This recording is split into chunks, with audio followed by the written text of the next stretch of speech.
Again, all right, let's bring this PLC to order. Do we do an agenda? Do you want to discuss the agenda or just jump right into it? If you want me to go through it, I can, just for record.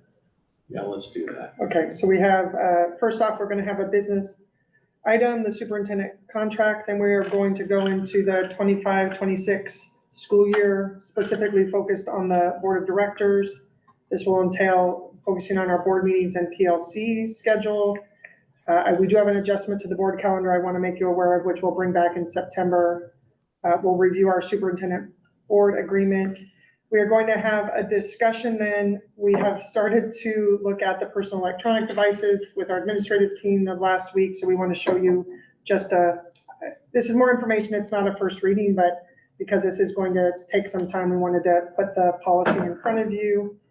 I believe that is it. And then we will go into executive session. Can I ask a question procedurally? I have a topic that a patron not of this school district brought up to me, that the person has apparently contacted some people in our district at the executive level. And it's not a topic I have any great opinion on. I would like to at least tell the board about it. Would that be something we could do in executive session? Well, we could, At a comment session. Yep. Board comment session at Okay, the end. yeah. or if it's something when we go over the board meeting and presentations, if it's something that maybe is tied to something we should talk about in our It's tied meetings. to at least, what's the name of our policy or, The cell phone policy? no, Or the early- it's a school, it's a policy. Okay, that yeah, We we don't can, have. definitely, we could talk about that during our, when we get into our board meetings and PLCs, because that's definitely policy is Okay, part of that. And we are gonna talk about, I don't see it on here. We actually have the policy review committee, okay. the superintendent policy review committe. We could also do it then. Yeah, I've been sitting on this for probably 3 or 4 weeks, and I thought I need to be responsible at least. Yep. Bring it up because it was brought up to me. All right, let's dive into superintendent contract.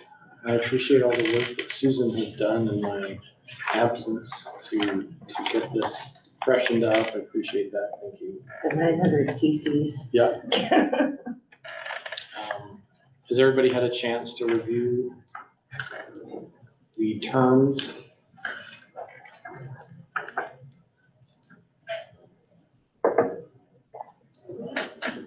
Any question or comments on this?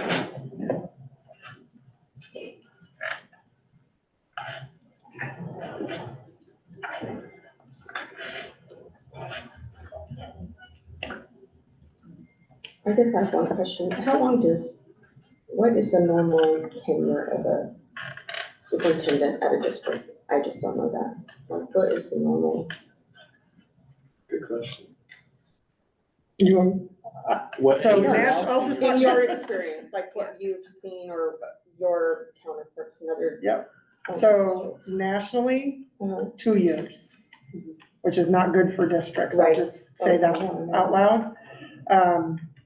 When I originally came on the board, one of the things I told the original board of directors in my interview process of the work that needed to be done based off my research at that time, it was probably going to take 7 to 10 years to really shift and focus on instructionally and different things from that perspective and some of the things that I was seeing culturally, climate-wise as well. So that really was my conversation with them. I said, if you can move a school district in 3 years, but it can be really hard on staff as you do that. We call that turnaround, and it can be pretty intense. Not that we haven't done some of those moves in that process, but I was very clear with the board when they hired me that it would probably take 7 to 10 years to really get the district moving in a really positive direction with focus on kids, our professional learning, all of the components that tie into that. So And that was 2019, 2017. So no one, of course, they knew we were COVID in the middle of that. Yeah. So I'm going into year 9, but some of the great days I feel like I'm in year 7 because of that year and a half of just what we had to work through. But again, we're making progress and we'll continue to talk about that, but that really is sort of what I shared with the board when I first was hired. The longest tenured superintendent is 18 years right now. There's a couple that are in the double digits, and then there's about 5 of us that are between 7 to 9 years right now. But nationally, it's 2 years.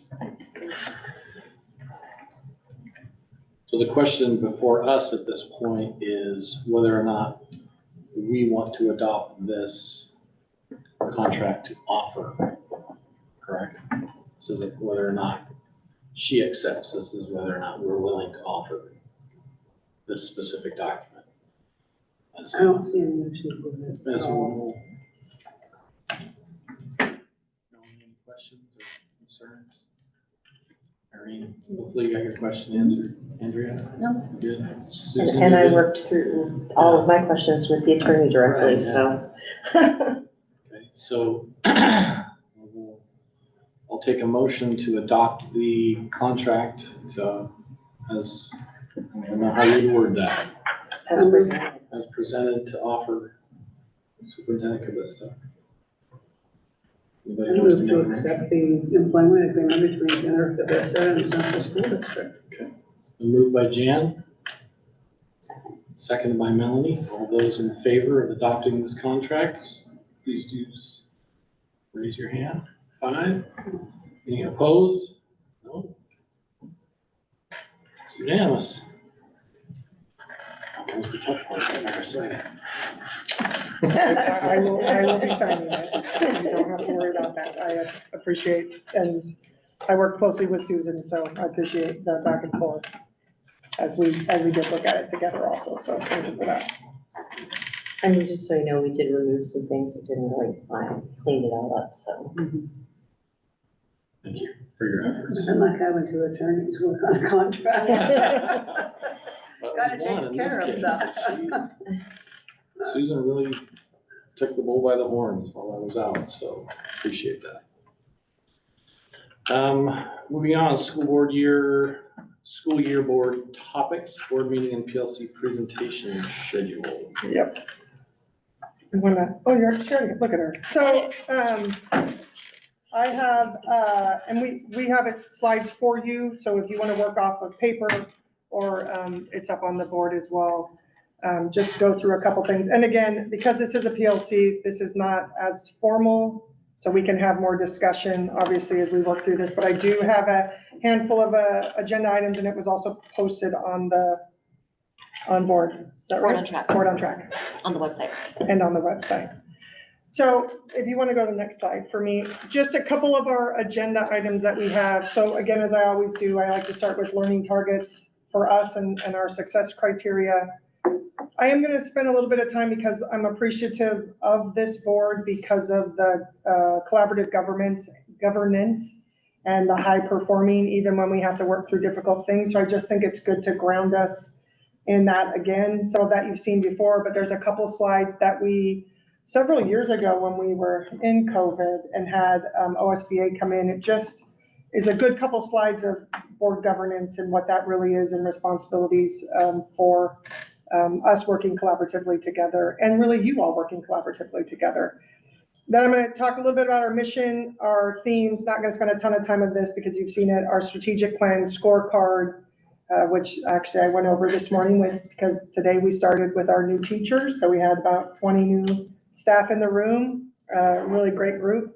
Then we are going to go into sort of what I say is our layout of what we've done in the past year in reports and different things to the board, some of which we do every year because one required either by the state or just good practice for the community to understand what we do. There are some new things that we've talked about as an executive team and even with our principals and some of the work that we want to bring to you all as well. That's a wide, you'll see in the back room, 2 of our leadership team is here with us as well. And then we're gonna look at our PLC schedule with a real focus getting into the buildings a little bit and then presenting data to you. So we'll talk through a little bit about that. And then we'll talk about, we have to make a board adjustment to the March meeting because we want to give more time for evaluation. I'll talk a little bit more, go into detail because I gave you the board superintendent agreement just to walk through anything, reminders of some of those pieces.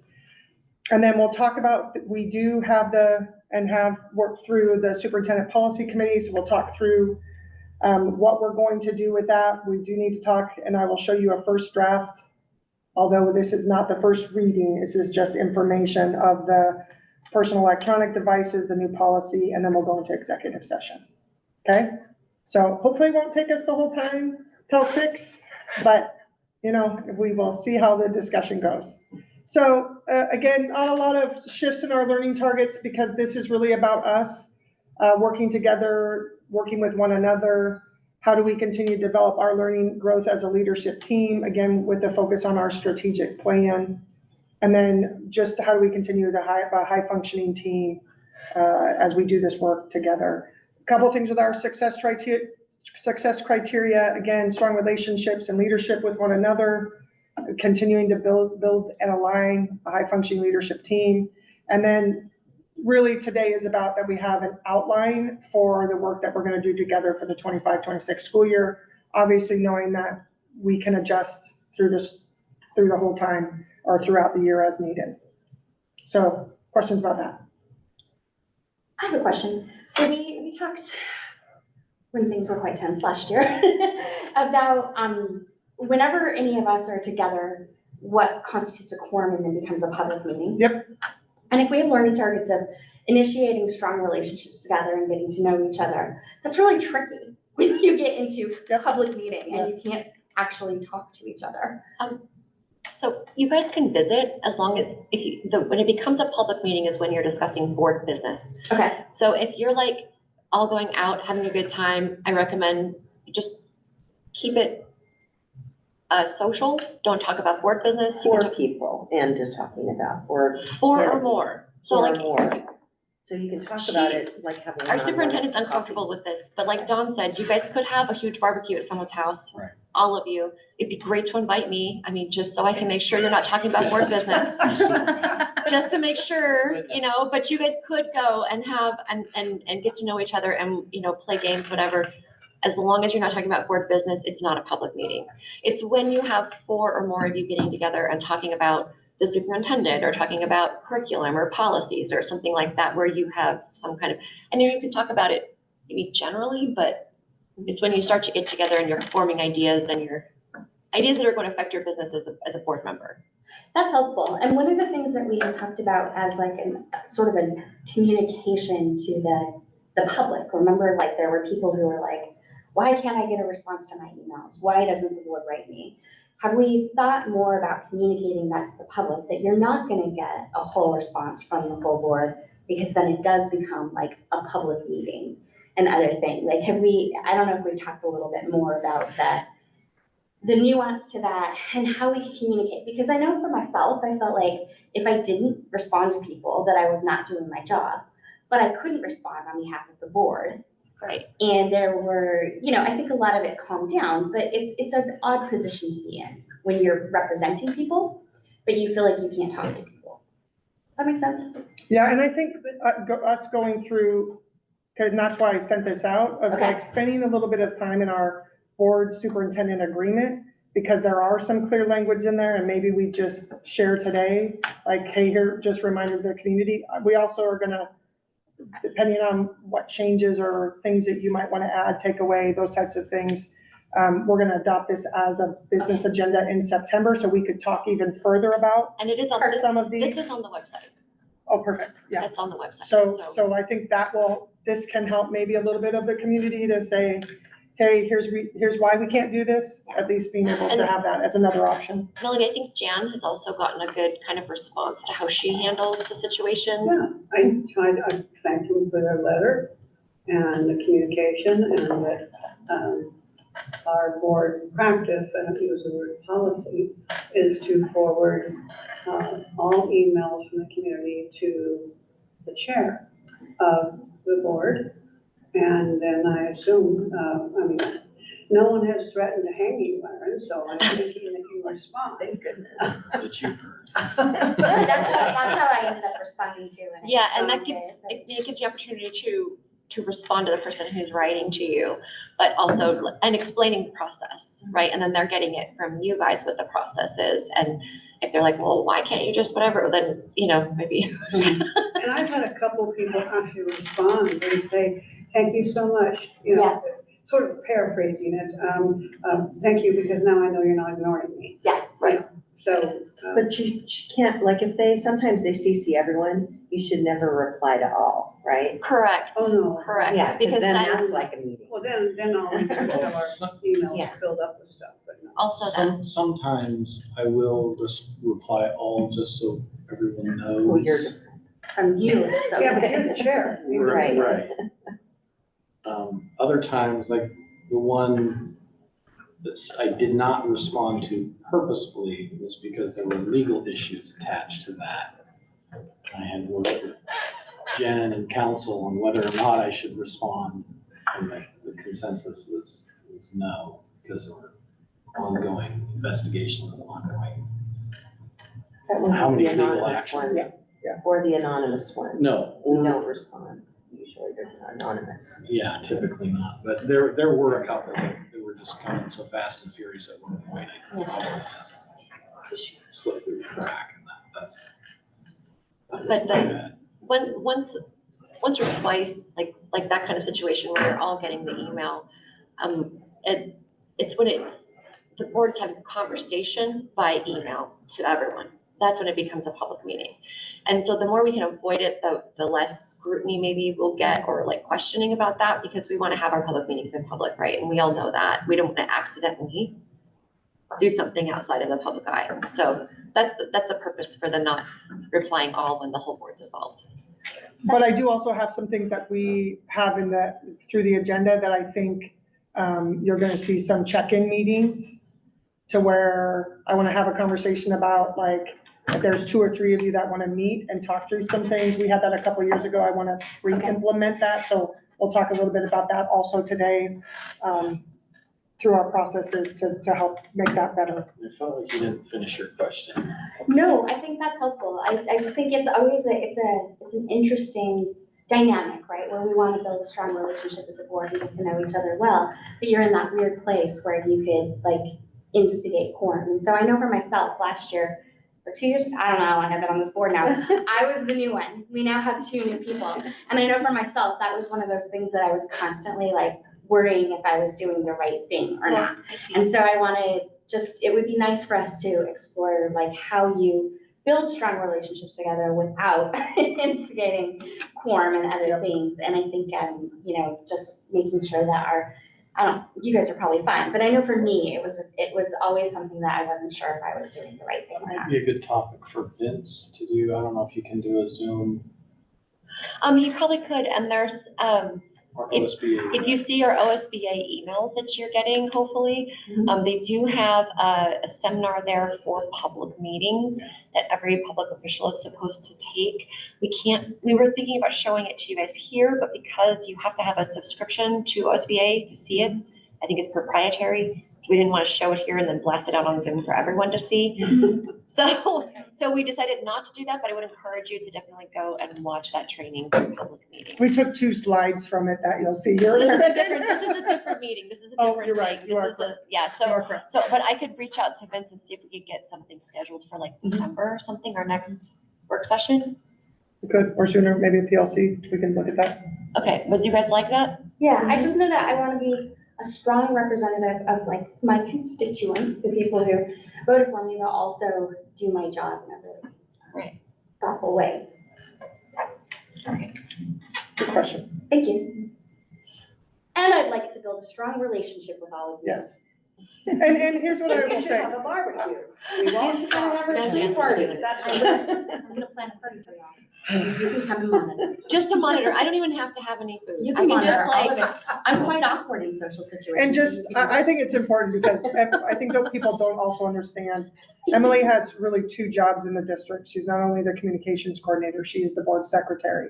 And it is the responsibility of the board secretary to keep the board in line. Not my job, but She just does making a- sure and helping to make Yeah, sure she that does a we good job. follow Great job. policy, that we're not veering off topics in executive session, those types of things. That is her role as the board secretary, just because I think it's important for the community to know that as well Yes. and what that function is. I will not be at that get together. It will make me uncomfortable.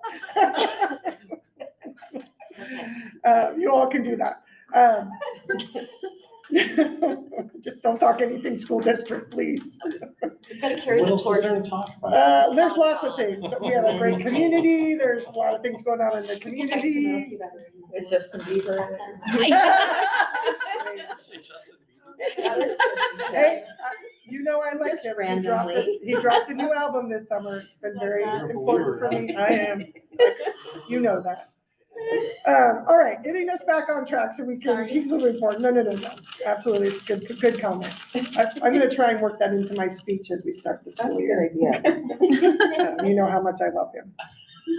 I realize our teachers So- are disillusioned. I couldn't get up there and announce a few. Start singing. They know, actually, most of them know. I've actually gotten a few Justin Bieber things in my office from staff. It's quite funny.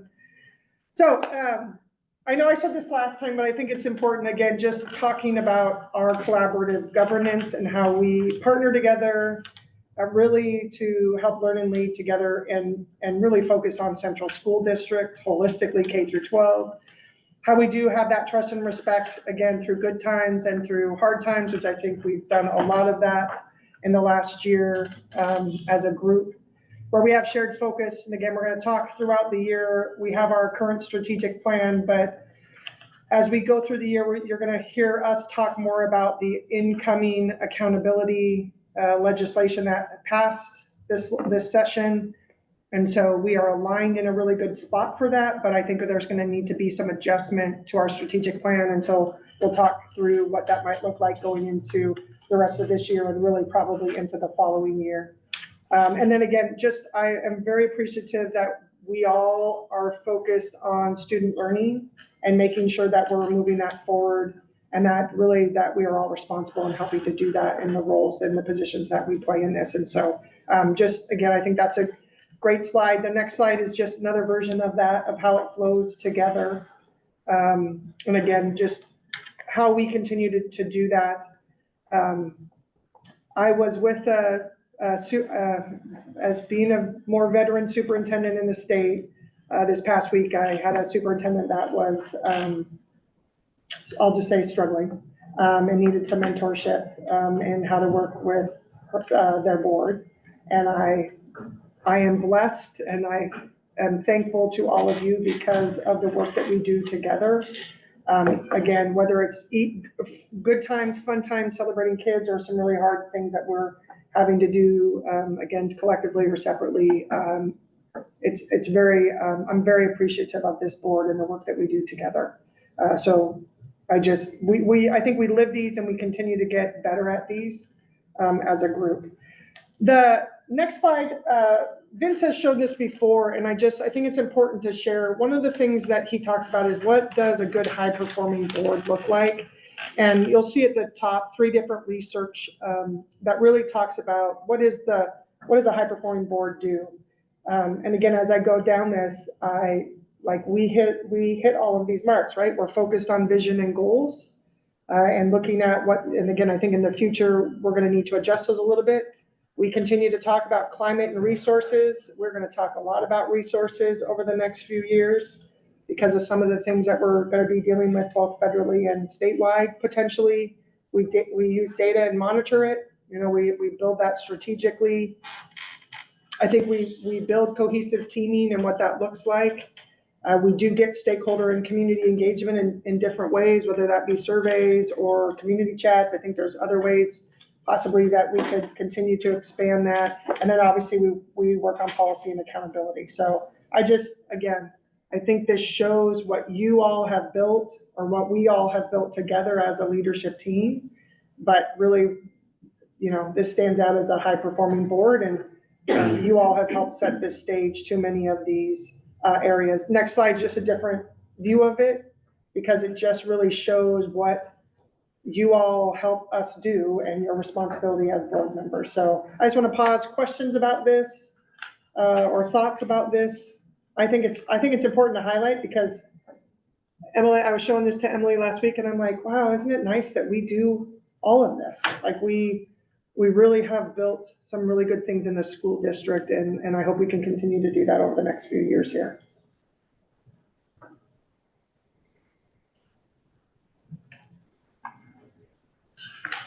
All right, so as we sort of ground ourselves for the year, just a reminder, this is our mission, building an inclusive culture of belonging and learning for the success of the whole child, whole educator, and whole community. It was fun this morning being with our new teaching staff and having them talk through that. And then one of the things that we've talked about, our theme for this year is inspire and encourage others to be and do their best every day. One of the things that we've talked a lot about, we're going to talk a lot about attendance this year. I'll share a little bit more as we get into the school year and what some of the things that we've done with our administrative leadership team tied to attendance and some of the steps that we're taking. But really having that conversation of showing up every day and encouraging each other to be the best that you can be. And even on a tough day when you're not having your best day, like be your best self when you can, even from that perspective. And so just having that honest conversation with each other about how we continue to help kids show up and be their best. And again, whether through good times or rough times, really trying to emphasize that holistically across and throughout the school year. So those just sort of our themes and ideas that we'll sort of communicate out and share a little bit out as we start the school year. Next one, I'm not going to spend a ton of time. This is our strategic, I'm going to say high level strategic plan. If you want all the details, you can go to the website. At the top of the website, it says 25 through 27 strategic plan. That's where you can see some of the data and different pieces of that. But we've really tried to make this a much more, what's the word I'm looking for? Consumable, easy to consume type of document to help the community and our buildings and our principals really see the flow of what's our goal, how's that vision, how do we measure it, and what are the strategies that we're using. We will probably take another deep dive as a leadership team administratively, and then obviously with our union leadership focusing on some of the strategies as we do. Are we still doing these things? There's some strategy shifts we're making tied to attendance as an example. And so I think as we go through the year, this may get updated with new initiatives, new strategies, or not initiatives or what we're focused on. We're not adding any more at this point in time. We need to focus on reading, language arts, and math, and keeping kids socially, emotionally moving forward as a whole children. But the strategies that we're looking at, there may be some shifts in that as we go through the school year based on us looking at data and then shifting from that perspective from what the data is telling us. So any questions about either of those? And like I said, we're going to get into more of the new accountability legislation. So there are going to be some shifts in that. Again, I want to help sort of guide what it should look like. So I think most of the metrics we already have in place. I think we did a good job of seeing the writing on the wall that this was coming. And so I think we're in a much, much better place than many school districts because we already have a lot of this established. I think it's just adjusting depending on what the state board comes out with rules and guidance on that. So more to come with those pieces. How is this proliferated throughout the community? How is it? So a lot of times when we go through our community chats, student chats, we have built a version of this in a PowerPoint as sort of a starting point. Mm-hmm. One of the things, again, with the scorecard is trying to just make it a little bit more easy for people to understand. And so we'll continue to do that. We'll start to put this out. We talked a lot with the principals and gave it to them. And, you know, the key things that we're gonna focus on throughout the year will be focused on that. Being more intentional, how are they using it at their building level? And that's gonna be a continuous conversation. We need to spend really getting into the, especially with the metric pieces, like really focusing on those metrics and then adjusting what we're doing on a day-to-day basis to make sure that those metrics are moving in a positive direction. So as an example, we're doing a 48-day PDSA, which is Plan, Do, Study, Act. So it's a cycle that you do for continuous improvement. We are starting the year off focus as a leadership team across all departments and buildings focused on attendance, both in students and staff. So we have strategies that we're starting to engage in. It's from today through, I think, middle of October when we have our first meetings as an admin team, and then we'll look at data and then again adjust and do another cycle. So some of those pieces we're trying to put really into play specifically for ones that are, I would say, more of the day-to-day basis, which one of those is attendance. Can I show what this used to look like? Absolutely, please. Do you guys mind if I show you this? So Yeah. this, It's even better every time you tweak it slightly. so what we just looked at, this Yeah. is what this, everything that's in the scorecard we just looked at used to be shown in these 3 slides. So this is our goal and our vision statement. Here's what we showed our objectives to look like and which goals they went to. And then here's all of the strategies or how we would measure our progress. And so we put all of this information into that other document so that it'd be a little bit more easy to consume, like she said. So that's what we're going, that's where we've come from to try and be more clear about our vision and our district goals. So as a new member, I never know like when to share like thoughts and stuff, like, is this a time or is this executive session? So I'm learning, so please stop me Yep. if I'm ever. But as we're talking about attendance and accountability, what comes to terms, because it is my understanding that we have maybe possibly a morale issue within, like with the teachers or maybe the relationship is strained with leadership and staff. And like, and you just kind of said it too, that we're gonna be working on like the attendance piece and looking at stuff with students and staff. Mhm. But are there parts of that, that strategy that we're being super intentional about? How are we encouraging teachers to show up and do their best as we are expecting the children to? Because I really feel that teachers and staff are the ones that are setting the tone for our learning. And I just think of this, I just keep thinking of this last year, like for my daughter, you know, we would talk about something and she'd be like, oh no, that teacher's out for 2 more weeks and that teacher's out for a month and and I was like, wow, like, and I know from my HR background that an employee who is unhappy or feeling unheard or not valued or whatever it may be, they will look for any excuse under a protected leave to not be there. So then that makes the team have to reorganize who's covering what. But really, the only ones that are truly affected are the children in our case, because the teaching is not the same and the consistency is not the same. And as we know, some kids, they have certain bonds with teachers. And so especially with a lot of our kids who are coming from stressful homes, I mean, our teachers, we're all going through stress at some level just because of what's going on.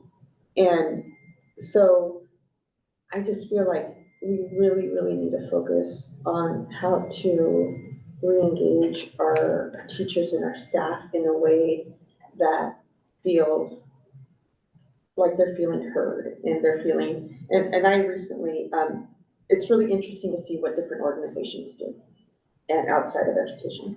So I recently went to another employer who has over 6,500 employees. And every leader is required to meet with their staff member one-on-one every week. And I was like, how is that even possible? When they first, brought it, like, Irene, you're going to be meeting with your director, and I was like, how is that even possible? Like, there's so many. And the way that they've structured it is so intentional. And it's just this one-on-one time. There's not an agenda. It's more like, how's it going? What do you need? What do you, and there's those touch points, right?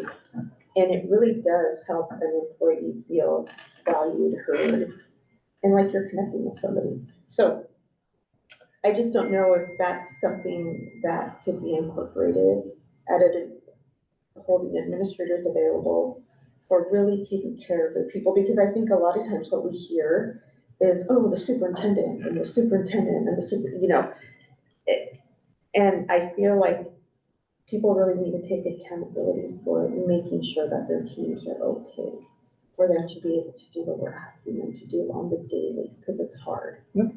And what are we as a board saying, this is what has to happen?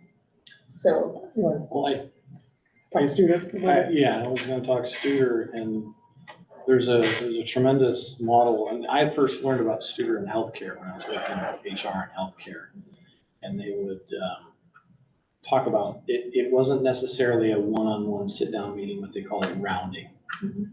Where, and I believe we're implementing that model Yep. where. It's our third year. Third year, yeah. Where leadership in the buildings are supposed to be more visible and more present in the work, the actual work arena, making those connections. So I think what you're talking about is real.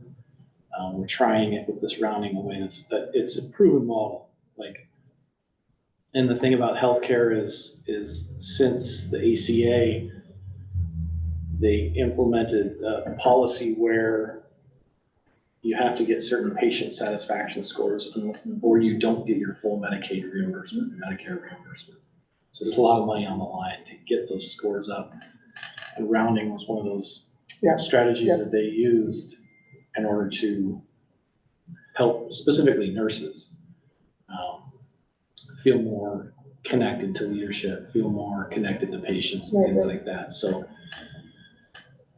And like I said, I think in all industries, because I come from the grocery warehouse experience, right. and that we had roundtables, and each leader was required to do X amount of roundtables with X amount of employees who they could be new hires, it could be 25-year, 10-year employees, but there had to be that touch point all the time, and there was an accountability for the leader of how that was happening. And then HR would go, and did we have a leader that was just kind of like, got it done? Or was there some meaningful documentation behind what was happening? So I think also the surveys that we're doing, both the district services survey, which is our leadership team across the district survey departments. And then we have the student survey, the parent caregiver survey, and then the staff survey that are part of that. And then we do have each of the leaders. As an example, I meet monthly one-on-one with every building principal, sometimes more, depending on what we're working through. Those that supervise the principals are doing the same thing. They're probably doing it every other week to some degree with them, as well as, different department heads are meeting with their leadership as well throughout the year. And again, you'll see some of that at times when I give you documentation from an evaluation standpoint. You'll see snapshots of my calendar of sort of that. This is what it looks like throughout the year from that perspective, because it is important that some of the really good things that we've seen, even as an executive team, and some of the growth that we continue to make across. I think we still have work to do, right? Like, I think culture and climate is something that you always have to work at. And whether you have something that happens, something that can happen tragic at a building, or again, even having to go through some of the finance stuff that we had last year, as hard as it was, I think there's been some really good growth as I'm gonna say a team. And what I mean by that, not only the building leaders, but the departments and different people that were having to make really hard decisions. And this will continue, right? We're not out of this. The the rest of this biennium and the next biennium with what I shared with you in the Friday report, there are dramatic financial situations we could be dealing with as a school district. Again, I want to be clear to the community, we're not at that panic point, but there's just some concerning things on the horizon that we will have to continue to talk through as an example. And that type of stuff is hard on that people that don't understand, because the finances of the school districts can be complicated. Well, you don't care about staff. No, that's not what we're doing here. It's just, I think those are how we continue to have those conversations publicly, and some of the things, I think what we've done in the last 2 years, even with the budget committee, has improved communication and some of the things that we have done. So, yeah, it's a part of our continued focus, and why we have not moved away from Studer and having executive coaches. Again, I'll share a little bit more here as we go into my evaluation, a little bit more detail of some of those pieces that are tied into my evaluative pieces. So I do think your point is well taken, that a building leader may need to pivot to a one-on-one when they identify that need. Yep. On those individuals. They have to be Mhm. aware of that. Yep. So we're not having tough conversations. Right. That people aren't surprised when Right. tough decisions have Yeah. to be made. And that they're. Nobody's caught off Yeah, guard. and that they're documented and saying that we've done this, like, if there's ever a situation, well, they never, and they, you know, because you always get that, right? But that actually, we've met this many times, and whatever the issue was never mentioned, Mhm. you know, so, I think there has to be that consistency within all the schools. Right. I also want to say sometimes it doesn't matter. There could be a significant enough incident that Oh, for sure. we don't have to meet. Oh, And so exactly. I want to be clear with the board on that as well, as there can be things where we have to move quickly, Oh, yeah. right? And I know you all know that, but I think that's some of the hard things that we've had to deal with over the last couple of years. Where then as parents, you're like, what is going on? And those hard things that we are not allowed to share out, and that's the hard part, I think, also of the jobs. We have something in place too for, I know, at the secondary level, we've had quite a bit of turnover and we have new administrators there. Do we have something in place where they're able to have sort of a horizontal one-on-one mentoring? So we have more veteran administrators at our elementary level who have some context. And I know that, leadership can be a really tough and lonely place. And if the people that you are being mentored by are also your supervisors, there's often a power differential there, which even if you say there's not, and you can, it's in a mentoring way, it can be hard if you think there might be some evaluation in that. And I wonder if there's a way to set up some, because the other part is, I think the Studer work is really good work, but it's not something that is like a common national curriculum for all administrators. So new administrators coming into our district may not have experience with Studer. They might not have the same experiences that the people who have been here have done. And it would be nice for them to have someone who's sort of horizontal to them, power-wise, to talk to and to be mentored. Here's what by. I will share once we get into Okay, thank my you. evaluation. I will give you some more details of that. Okay. And then we will make decisions on what we can and can't publicly share, but again, it's tied to my evaluative processes. But we have taken some different steps Thank you. that I think will show we are wanting to go there as well. So we want these people to be successful. Yes, absolutely. And like I said, we have had 2 really good weeks with our leadership team, and that is all the managers, all the principals, assistant principals, some fun stuff, because, right, this is also about us team building. I will tell you, I have not laughed that hard with a team in a very long time, and so we've had some a good 2 weeks of training, right, some hard stuff, but some things that also are getting us prepared, and they're all in. It's fun to have all 26 of them in the room and having everybody into the moving forward and what we have to accomplish, knowing that we're going to have some conversations, right? The federal and state level things that we're going to have to work through over the next couple of years are real. And we just have to be open and upfront about that and then just continue to work through that. Yeah. Any other thoughts with with this. We're gonna have to come back to this, right? So I think one of the things Emily and I have started to talk about just as we go out to community chats, and I think as we get more information on the account, where potentially the accountability bill and potentially where the rules are going, we are gonna wanna get feedback from our community on where we have loose and tights, or where I have loose and tights for that. Cause I think that's going to be just interesting how that starts to roll out.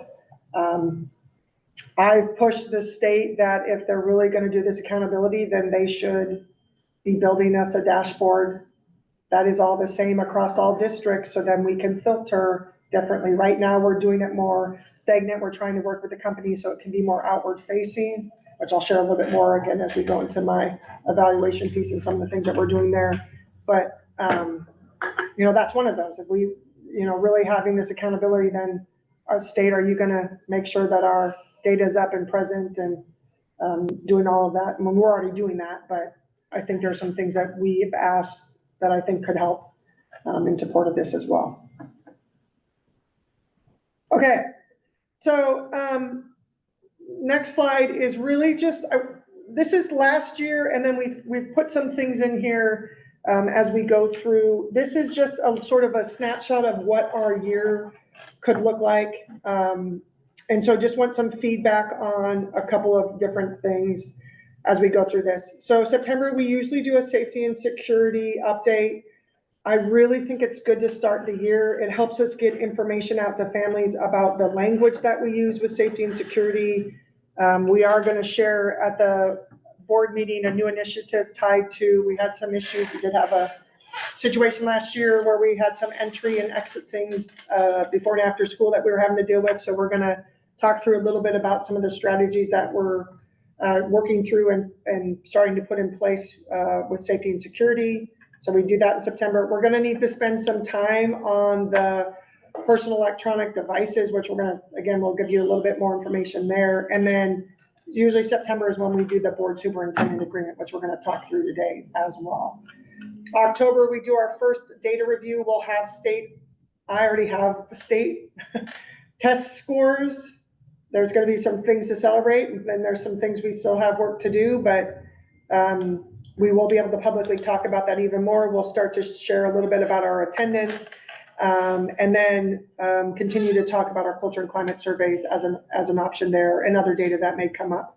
We are required to do, I know it's your favorite, Division 22, which Jason does a phenomenal job of getting all the data. Division 22 is literally all the requirements that we have in the state. It is a report that we're required to do. It's due in November of every year. The report is the previous year, so this will be the 24-25 Division 22 report that we will present to the board. So it just makes sure that we do everything and anything that we're supposed to do across the district. And so Jason does a phenomenal job of just doing a presentation on that. And thus far, we don't have anything that's out of compliance. So that's good. We've got PE at the elementary was always our big one. That's been taken care of, but we just continue to sharpen that up. And so I can send the board, I'll send you the link to the Division 22 on the regulations, because I know probably both of you may want to just take a glance at it to have that understanding. So I'll make a note of that to send on the Friday report. And then October is when we have to adopt the electronic device policy. So we may have to by the 31st. So we do have a PLC. So if we get into the October meeting, because it's a fast turnaround. And we'll talk a little bit more about that. But so I think we're going to have to put some space in September and October for you all to have some discussion based off the feedback we're getting. I want to be clear. We can't change this at this moment. This has to go into policy. It is an executive order from the governor.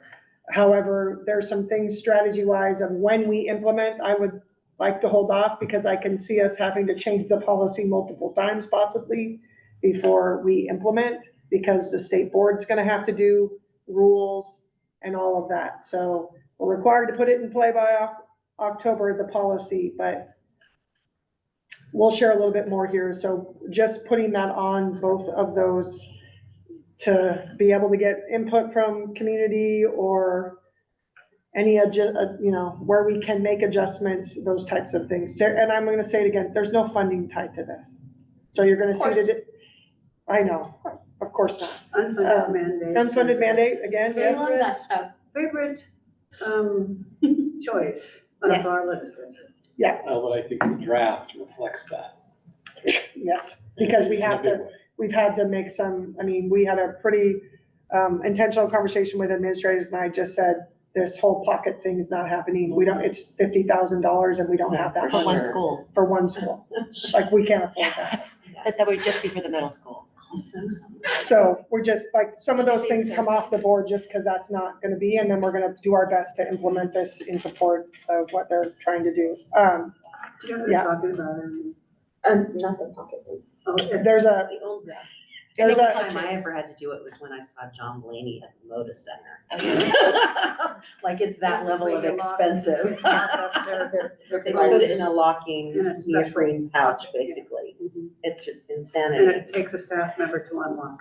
But I definitely saw them in video reports, like on the news when the executive order first came out, and I'm like, no school's gonna do that. Oh, But it's someone's making actually good in there. bucks Oh, on that. some schools have done it, some schools have moved towards it, but Marketing. they were, I mean, I've talked to several people that spent 50 to 100,000 on those pockets, and That's wild, a lot it of hasn't helped.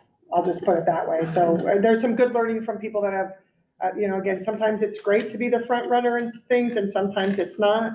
But I also would say our two, and we'll talk about this in a little bit, our two buildings have done some work in this already at the secondary. We don't run into it as much in the elementary, where we'll have to work through those pieces, but secondary from that perspective. So again, September and October, we're gonna have to spend some time on that, just publicly. I think, you know, potentially being clear to the public, if you wanna come share with us, it is required. We're having to move in that, but I do think just making sure that we're voicing that out. We are gonna get some information out to get some feedback from the community once we give you all a first draft of that. And then one of the things that we have been working on the finance side is in October, which is really the end of our first quarter, CEAS has started to build, and we're trying to quarterly give both in a public way, you all, as well as the budget committee, just where we are overall financially as the year goes on. And so CEAS has been working on a cash balance report, so you can see how much funding has shifted over the years from that perspective. So we'll spend a short time doing that. And some of these will move around because right now that's a lot in October. That doesn't mean we might move something from here or there from that perspective. And then moving into November, we are gonna put in the special ed. We wanna just start putting in as part of our process, a review of restraint and seclusion. I would like to say that that doesn't happen in our school district, but that is not, sometimes we do have restraints and seclusions, and so we have to report those to the state, and so we wanna be transparent and just share out the data with all of you and what that has looked like. We do tend to do a personnel report, so to help you all and seeing what our FTE looks like across the district. We do nutrition services. Every once in a while, we will have nutrition services and transportation just report out. So that's sort of what September, October, November would look like. That doesn't mean, again, if there's other ideas or again, that time you send to, something has come up in September, you send it to either myself or Susan and Byron, hey, can we get this on as a report? You know, talking through that and what that might look like. So that's the first couple months. Going into December through March, again, you'll see several required, so we'll have to do an annual report tied to the integrated plan, which is the state's version of our strategic plan. I'll just put it, the funding pieces. Integrated plan is high school success, early literacy, and student investment account grants, which we still don't have the final numbers for. Cease reminded me, normally we get them in May, and I thought July, so she corrected me today. So she says I'm giving too much grace, but we still don't have those final numbers. But that integrated plan is, again, built off our strategic plan. We are required to give an annual report, so we'll do that in December. And then one of the things that we have, again, from conversations with you all and just looking back at what we've done in the past is having some community presentations. So having as an example, having the Independence Police Department come and talk about the SRO program, sharing a little bit about what they do on a daily basis, having our Polk County Family and Community Outreach, right? They're the ones that support our mental health counselors in the buildings, and just some of those short presentations to share out about that. Again, you'll see February data reports, our annual audit report that we're required to do. And then we start to do some things. The average daily membership is just a quick 3-4 slides to help the community understand how money is brought in from a kid perspective, and just trying to be transparent about that. We will, a couple of times through here, probably go in executive session with my evaluation. You'll see that though in March, because that is one of the times that we do need to do that. And then going into April, again, we start looking at summer programming, some more community presentations, and then we sort of start to plan for the next year, start to fall into those areas. So my question really is, anything else you all would like to have a report on, or as you think about, again, I will say this is just our jumping off point. This is some of the things that we've done. That doesn't mean other things won't get added or moved into different months, but just sort of the flow that we have done. And then a few nuances from a community, because we do need to bring them back in. We haven't had the health center in a while, just some key people from a community end. When do we do the student reports, the surveys? So the surveys we usually do the surveys end of June, because we tend to do our surveys the first part of the year, as in the new year. So we tend to do the district services survey in January, then we do staff surveys in March, and then we do student and parent surveys in April. And so we usually have all that data collected to be able to do that, and I may have left that off, because that would be in June. Yeah, data report in October, that's where I thought, because it says culture and climate. Yeah, we'll hit some of those points, because some of the things that we are actually in the process, and it will come out shortly, we're working on getting some feedback from the parent survey. And so we will have some of those data points of, here's our survey results, here's some of the things that we're working on, give us some feedback. It's separate from student. Yeah. But we will. We do that survey once a year? Yes. Yeah. Would we do it twice? I don't know. I don't know that they've ever thought about that, but I can ask that question. How are we doing it now? I mean, it doesn't add a lot of, it's not an expensive thing, right? That's what It's part of our consulting package that we do with them.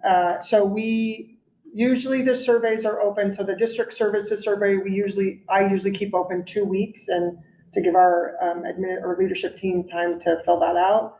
We usually have the staff survey open, I think it's 3 weeks, 3 to 4 weeks going into spring break. That's a really good time just to, give them some time to be able to get feedback. And then we leave probably the same amount, 3 to 4 weeks open for the parent and the students. And we work with the buildings to do the student ones. We try to be a little bit more strategic. Julie and her team build the assessment calendar. And so we built the student surveys and even the staff surveys into our assessment calendar. So trying to just continue to streamline that on the importance of that. So that really would fall into, we would do an overall probably in June again with you all of, we now have 3 years of data with the student from the surveys, and then the work that we're collectively doing as a group, which again involves the rounding and different things from that perspective. So potentially I'll ask that question. I don't actually know the answer. Any other things on just reports or anything? Again, like I said, this is not the end all be all as we go through the year. I will say we are going to be going into negotiations. This is not on the agenda, but I'm going to throw it in here right now. At some point, we will need to talk as a board who would like to be on those teams. Usually we have 2 board members on the licensed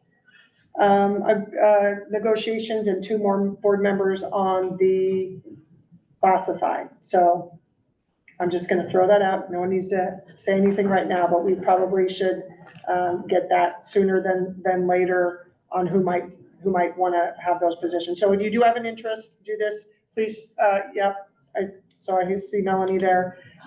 If there's others that have an interest, we have one, that have an interest, please, either reach out to myself or Emily, because we'll start putting our team together. Obviously the unions are gonna put their teams together. We'll start probably doing that the first part of the year, because our contracts are up at the end of this year. At the end of the school year. End of the school year, yes. End of the school year, yes. Any other reports, programming, things that you would like to, and we'll talk a little bit more PLC stuff too here in a second, but that's more of the, I'm gonna say the formal board reports that we share out with you all. Budget committee isn't part of this, right? That's it. No, that'll be, yeah, I didn't put budget committee on there. So budget committee ends up being usually and I'm just gonna say, we start in April. We tend to look at, so we have an April meeting, we have a May meeting, and then the last couple of years, we've had to do 2 June meetings because of just some of the things that we're working through. Those should be on your calendars already. We did send those. On the calendar, but not on the board meeting Yeah. topics. The second meeting of the budget committee meetings in the biennium shouldn't be as complex as the first one. And should things be more subtle I wouldn't say a whole that. year into the biennium? I wouldn't say that. I wouldn't say that right now. I think we will be talking a lot about finances this year. And I don't really know what that means yet, because I think there's a lot of moving parts federally, there's a lot of moving parts from a state perspective, so we have been forewarned, I'll just say that. I don't even know what that means yet, but it's concerning enough. I mean, obviously the document I shared in the Friday report, you can see how much how much money potentially the state could lose in the next year. That will impact us because, I just think that's gonna be some of the tough things that we're gonna have to work through. That's why I sort of put that in the Friday report, just to make you aware. But every Friday, we normally, when it's legislative time, and I think I've shared this with you all before, every Friday at 8 o'clock, we have a meeting as superintendents across the state to get updates on legislation where we need to support, those types of things. Those meetings have not stopped.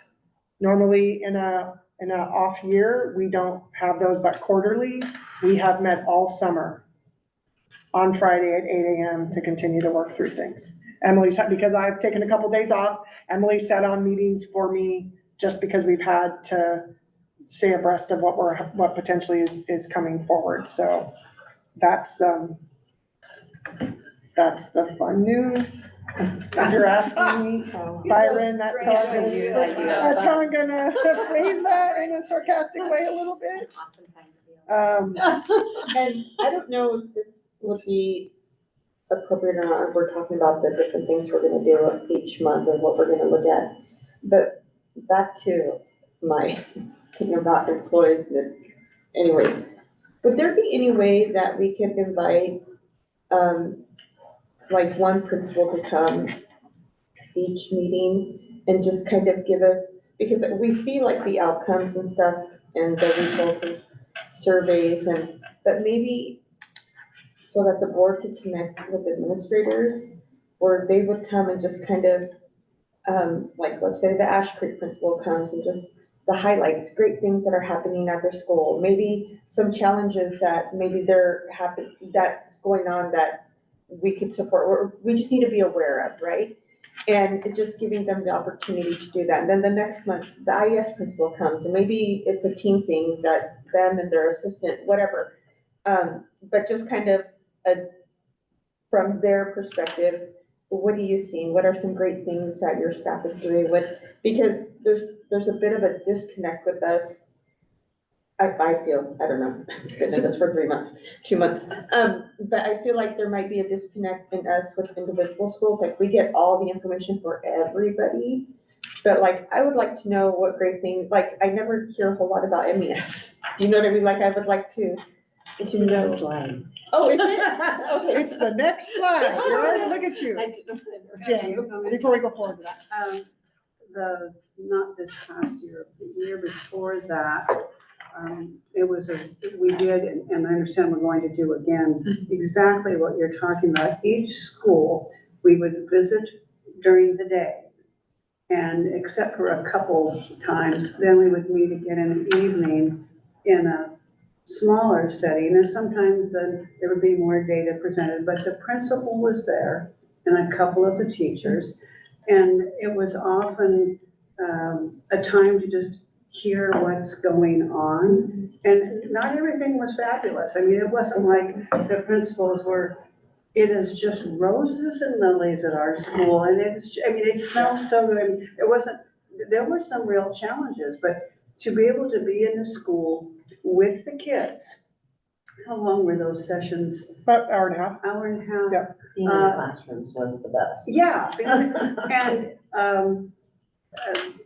like, there were so many different kinds of teaching that we saw, and kids are real honest, like, you're not gonna like this class, it just sucks, They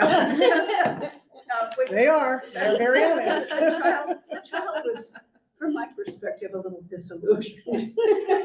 But then when there was time alone with the principal, and there were always staff members there, more than a few, but some of the discussions were very candid. And occasionally there was, what can we do? And there was a universal, just walk through the schools, check in first, wear your ID, but come and have lunch or something. So I think, and we decided we were gonna do that again this year, right? A little bit of a different spin that I want to throw out to you all. Okay, all right. So up above here is all of our dates for on the far side, you'll see it says, and then school presentation. So on the far right, oh, it should say 25. It should say 25, 26, yes. See, we look at it 100 times. Yeah, sorry about that. 25, 26. I just noticed that. Emma and I looked at this like probably 30 times last week. So on the far right, you'll see school presentation. So these are all the 10, 20, 11, 7, 12, 15, 2, 17, 3, 16, 4, 20, and 622 are all of our professional learning, or I call them our workshop time, where we can have more of an open conversation, not our formal board meetings. What we would like to propose is the following. So you'll see the couple dates before. So you look at October, it says school walks, 10/7 through 17. What we would like to propose to you all is potentially you all, and what the goal would be is I would work with the principals of every building to say, hey, we're gonna set a cadence of, and again, I have not had conversations with them yet because I wanted to get guidance from you all. We're gonna put an order of who we're gonna go, what buildings we're gonna go to first, second, third, fourth, fifth. Some of them we might need to do 2 schools in one setting because I'll be honest, April, we need to be done before April. April, they're in testing and we are not walking through buildings. It's just not, it's not beneficial for you, for all of you, and we don't want to disturb the testing environment for kids and staff. So our thought process is if you wanted to, one, go walk by yourself or even with a couple people, because this is our time, you could go walk with the building principal. I can come along if you want, or I'm just gonna tell them, hey, this is what's gonna happen. There's gonna be a sign up for as many board members as can be, either one day or a couple days, but I'm gonna give them this window. Please set some time aside and board members will then come in and walk with the, again, probably building principal or one of the APs or multiple people, get you all into classrooms. Then after that couple week period, and again, if you want to walk with me, more than willing to do that, but I also want to give you all the opportunity to walk and have those conversations with the building principals and small groups, because I think that's going to be beneficial for everybody. And then we come on like as example in October. So let's say, and again, if my 2 principals are listening to this, this is not the order, but let's say we were to do Talmadge and MES first. So you would walk those buildings between 10/7 and 17. We'd set some times because I'd ask them to block it out. You'd go walk those buildings, you get some conversation with them. And then on the 20th, those 2 buildings would come in and do more of a presentation, talk about, here's what's going well, here's our struggles, and here's our data, and here's the strategies. Again, we do the high level, but they can give you more details of really what they're doing and how they're trying to get some of our data pieces and the culture and climate within their schools moving forward. So that would really be our cadence. Is we probably, last year because of legislation, we spent a lot more time on potentially what was coming down from the legislature. We talked a lot about special education last year, but really more focused on the buildings and some of the things. So I would like your feedback on thoughts on this. One thing that's, I think of immediately, because we were talking about how it was really fun to go in the classrooms, but when, 5, 6, 7 adults come into a classroom, it does change the dynamic. Yep. And so, smaller, where it's just maybe you and a principal, or 2 people and a principal, it seems like you might get a more real And it doesn't mean perspective, and I think that's appealing to me. And it doesn't mean that everybody has to do it, right? Our goal is that you can get into, like, if we could make a goal, let's get into, everybody gets into at least 3 buildings, or, something like that. That doesn't mean you have to hit every single one of them, but it gives you an opportunity to go in and walk and see. And it would be flexible, like last time though, like were we going along and we're like, oh, can we see this room, or something like that. Yep, and we would work, and we could talk through that, having you, if you want to go into just to see, like, let's look at a special education room, or let's look at one of the two-way immersion rooms, right? All of those pieces, we would help structure and help principals really key things to be able to go into the classrooms. I like it. Okay, so we will start to work with them on that.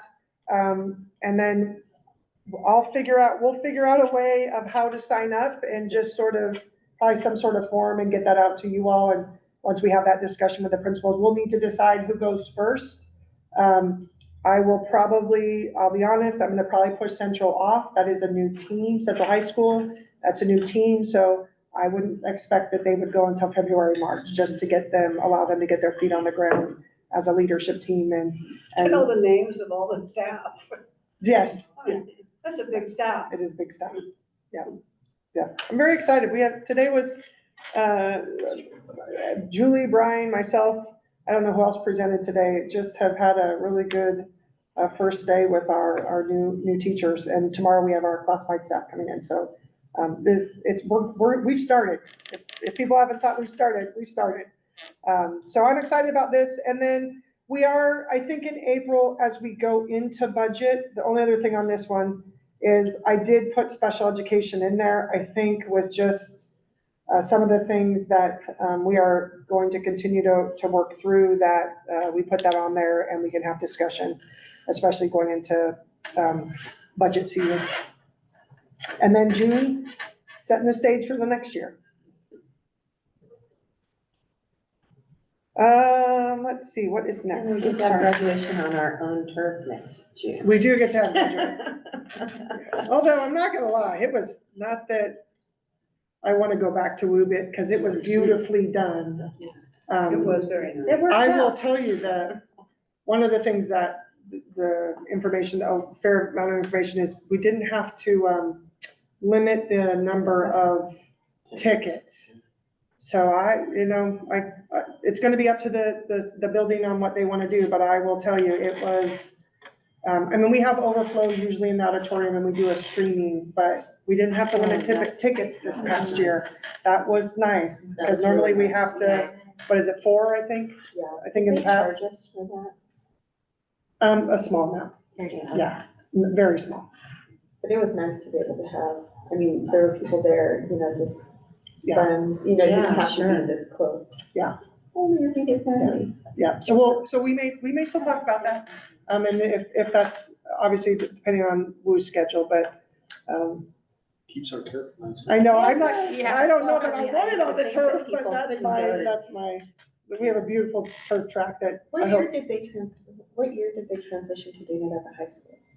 When Because I they got graduated from, you still Western? Were When you they still got the Western when you turf? graduated? Yeah, so it was 2010, I think, Graduation? 10 or Yeah, 11. over in the gymnasium. Yeah, at Western, It was, yeah, yeah. it was always at Yeah. Western. Yeah, we graduated back in the day. 10 or 11. We just didn't have a space big enough. Yeah.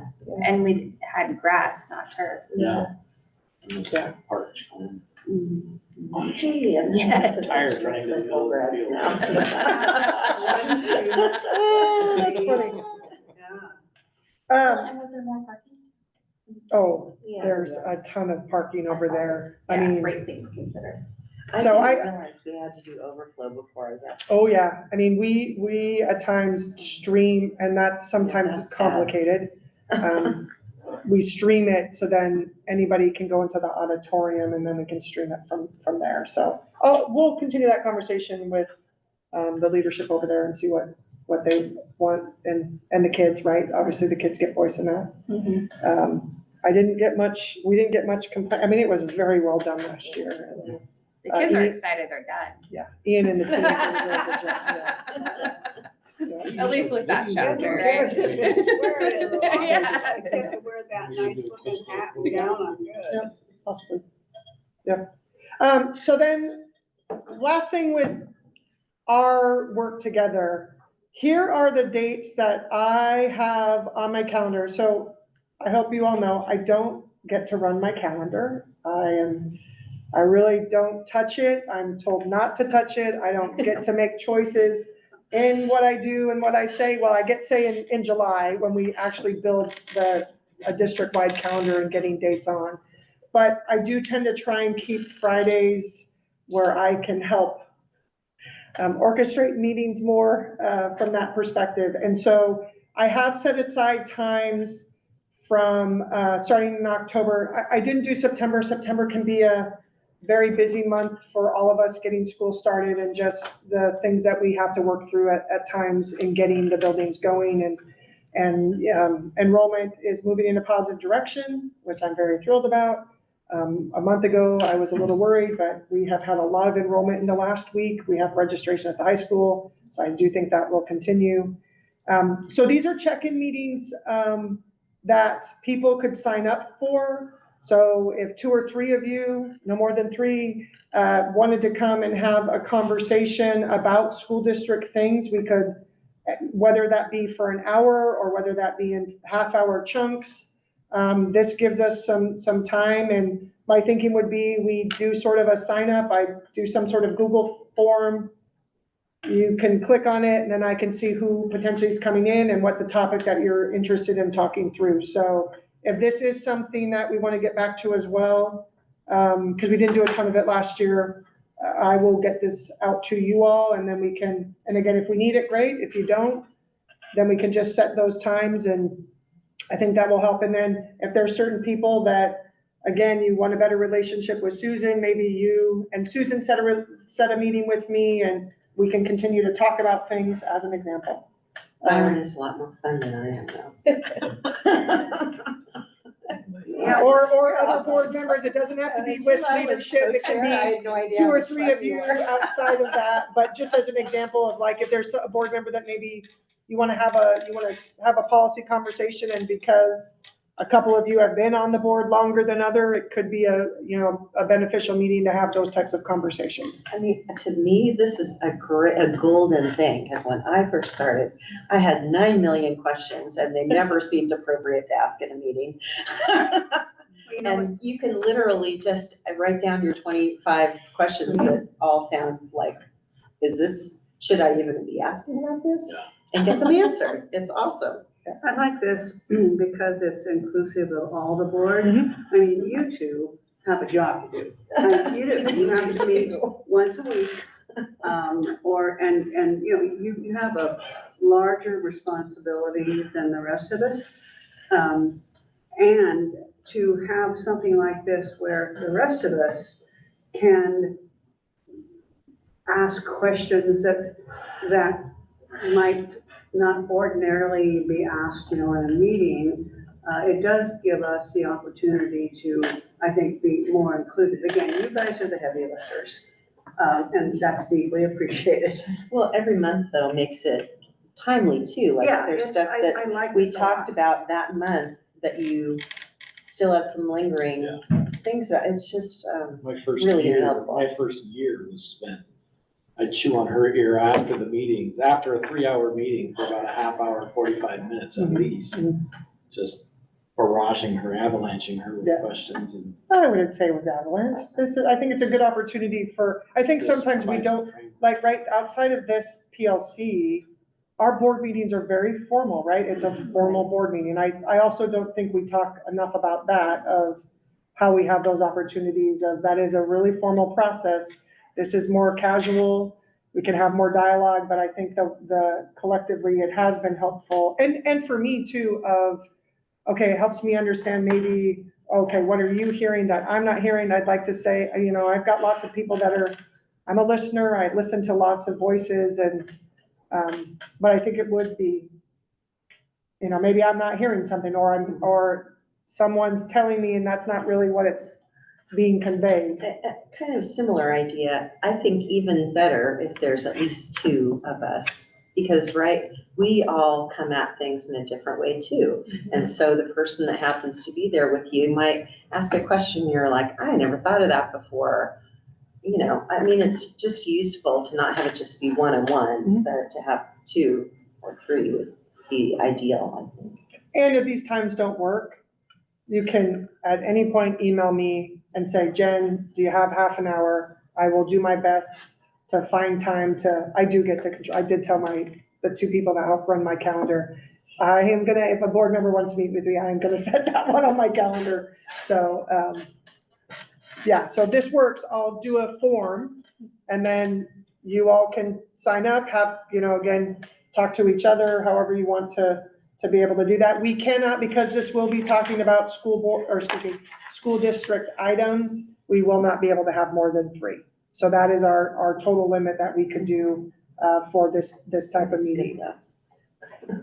And again, depending on your topic, as an example, if it's tied to communication, I may have Emily in there. If it's tied to teaching and learning, I may have Julie in there, right? Because I have to know everything across the district. I know depth, but I also have to have other people that fill in, because I do have to know so much, top to bottom from that perspective.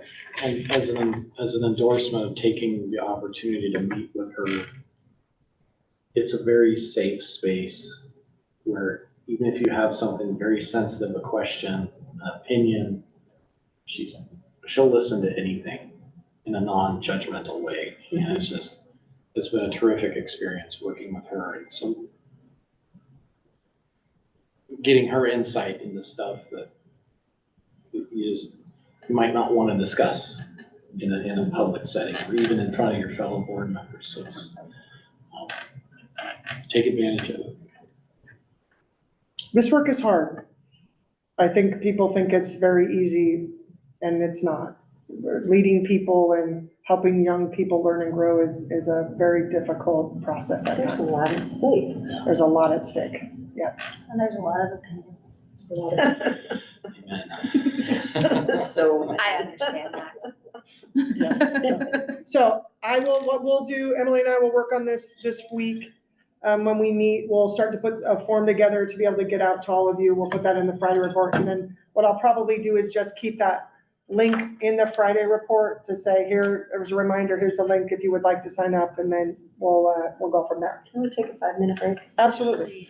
Recess. Oh, thank you, because I was gonna go pee anyway. Back at 3:35. There's gotta be more than one, right? I know it. It's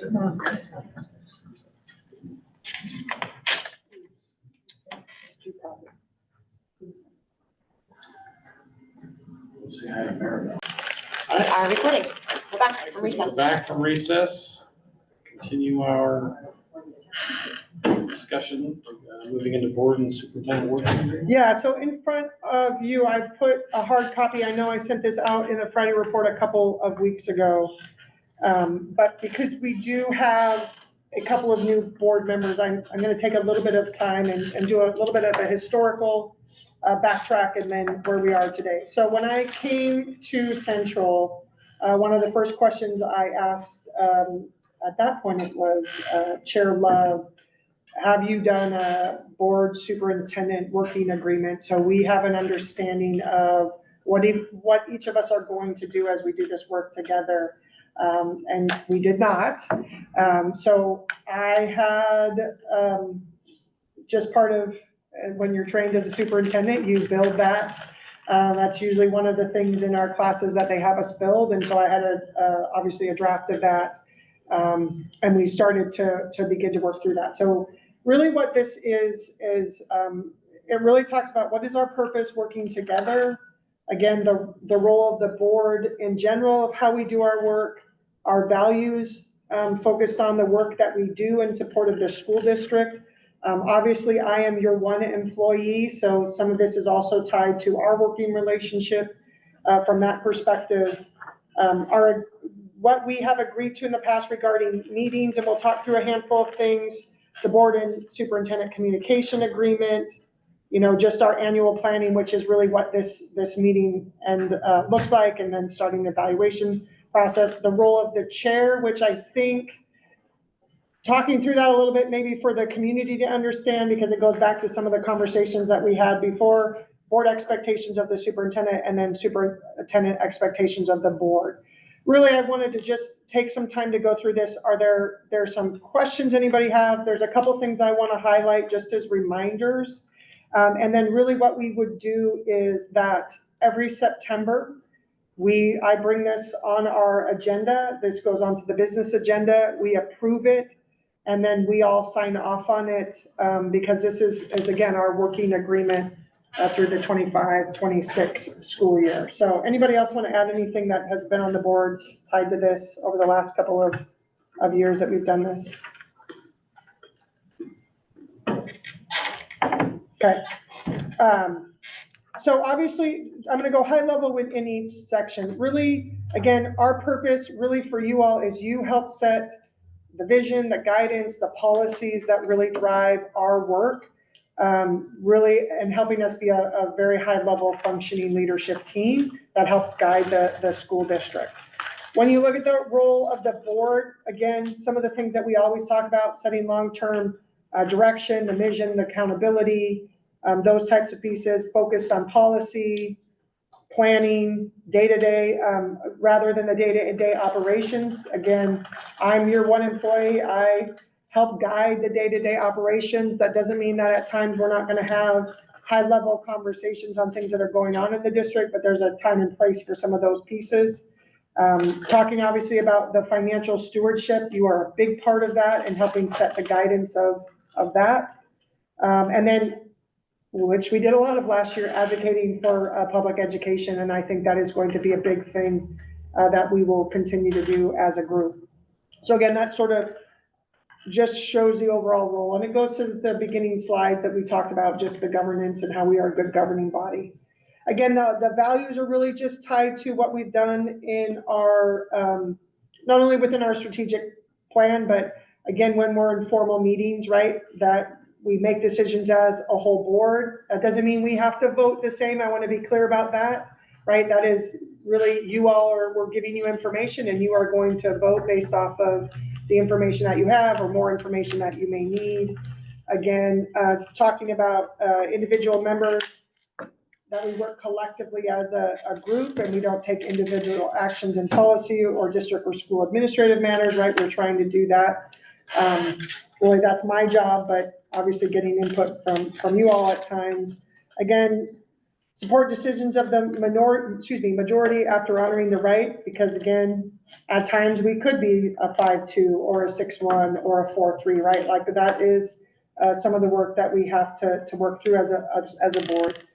Talks a little bit about just my position as the superintendent, looking at all issues that come forward to us. Again, trying to avoid those special interests, but that doesn't mean that we're not going to continue to have conversation about any things that may be important that holistically are going to support the district. Operate as representatives, make decisions in the best interest of the whole district. Again, right, we're K-12 and our principals advocate for their buildings very strongly. Those of us in the district office, we're looking at that K-12 lens and continuing to do those pieces. So again, that really focuses on just our values across the district. I guess my question would be in both the role of the board or our values, anything that we would need to add or take away or anything like that?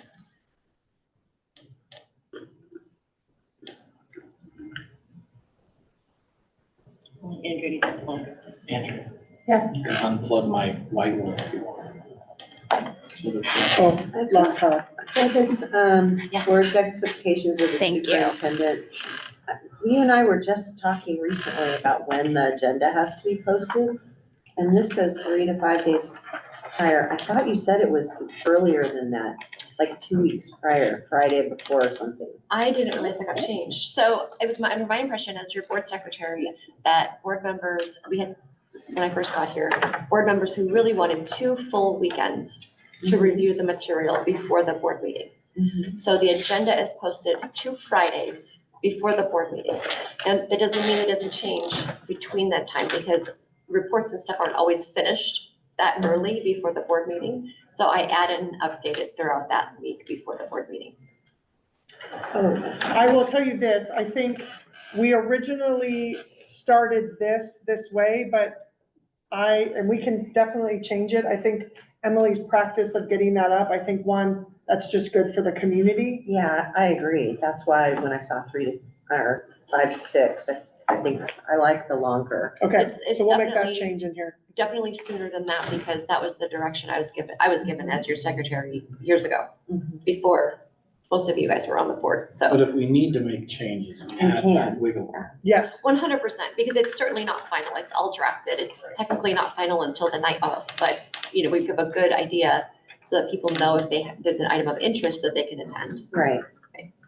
yeah, so we'll change that language definitely there. Couple things I want to point out just in our agreements regarding meetings, and I think, again, I just say this, we've done an excellent job, but I think just reiterating, it is really, I want to make sure when we have and I'm gonna say our formal board meetings, that there are times, we want to be able to give you all the best information that we have at that time, right? Sometimes it may be a little bit, sometimes it may be more in depth. So one of the things I just call out is, and you have all done an excellent job of this, but just avoid making any new agenda proposals on the nights, because again, we do have a section that's in the board agenda that talks about anything that we'd like to talk through in future meetings. And that's the time we want to do that. So I would, if you can, give a heads up to that, because I want to make sure that it could be something that we may want to say, hey, we want to actually talk about that a little bit more and maybe put that on as a report. We do have those adjustments to be able to do that. So again, you all have done an excellent job of that. I just call that out because I do want to make sure that if there are things that we want to talk through that maybe have come up in the last couple months, that we have that conversation as a board. But sometimes I don't mind saying, I'm not sure about that. Like, I'm not shy to say that, but I also know that if there is something that you all need, I want to be able to bring it to you with the most information that we have at that point. That's really what that statement is there for. I also would say you've done a good job of communicating concerns and questions to either board leadership or myself. I'm very appreciative of that prior to the public meeting, because again, that helps me have an understanding potentially of what you all are hearing. And then is there something that we need to share community-wide at a meeting that's come up? And again, trying to avoid those surprises that sometimes do happen. We've been great about confidentiality in executive session. So that is, again, a lot of times there's not very many topics we can go into executive session, but they are there because we do need to be able to have those really direct conversations sometimes in some of the topics that we're having to work through, that we can be in those subject areas. And then I just remind everybody, number 12, because this can come up, the use of phone and electronic communication. You really shouldn't be communicating with each other when we are doing a public board meeting, because that could also be seen as Like texting or emailing each other during a board meeting. Yeah. That's like having side conversations. So that would all be public record. So if someone requested that and I had to confiscate your cell phone to be able to pull that off, that would be it would be awkward for me and probably for you too. So it would be awesome if you didn't do that. So that's why we put that in there, because I think sometimes some people don't think about that, but we are in a public meeting and we have to limit how we communicate with each other at times. There have been a couple of times where I've had to leave a meeting last minute, and I texted Jen. Yeah. to Say, hey, my kid's going to the ER, I need to get home. Totally different. Totally different. It is if you're texting because you're having a question and you want to ask Susan that question, you need to do that in a public forum and just ask it out loud and not do that, because again, that can be seen as corroborating in a public meeting, and we don't want to have to do any of that. Again, just even us, even as employees, right, we have to be careful about, how what we put in our emails, et cetera, because every document that I produce is discoverable in the public document, so. So that's a little bit about just that piece, so I just wanted to point those out a little bit. I think we continue to do, and I think our conversation about our communication and some of the things that we're gonna set up this year, I think that will continue. I think you all have reached out to me, sent me an email if there is sort of any type of informal complaint, or have asked depending on who it was coming from, a parent, can they solve it at the lowest level? That's really what we wanna do. If there is formal complaints, we have a KL process. Again, we used that last year several times, so again, I think that's just important, that just reminders of there are some formal and informal ways that we can communicate some things. Again, I think where we talked a little bit, Melanie, where you were talking earlier, really when the number 8 of that section under board superintendent, when the board as a whole receives communication from the community, the chair will respond or will delegate that responsibility to another board member. So again, I think that just is one of those things. I think it's important that we maybe say that out loud in this meeting to share with the community that is our process when there is a full board email. If you're individually, like I said, I think Jan has shared many a times, that's a good way to respond. And then, if we can push them to the lowest level to solve that, that's really what we want to do. But if not, then I think that's where either Byron, Susan, or myself is sort of that next communication, if you're not sure on how to deal with that communication.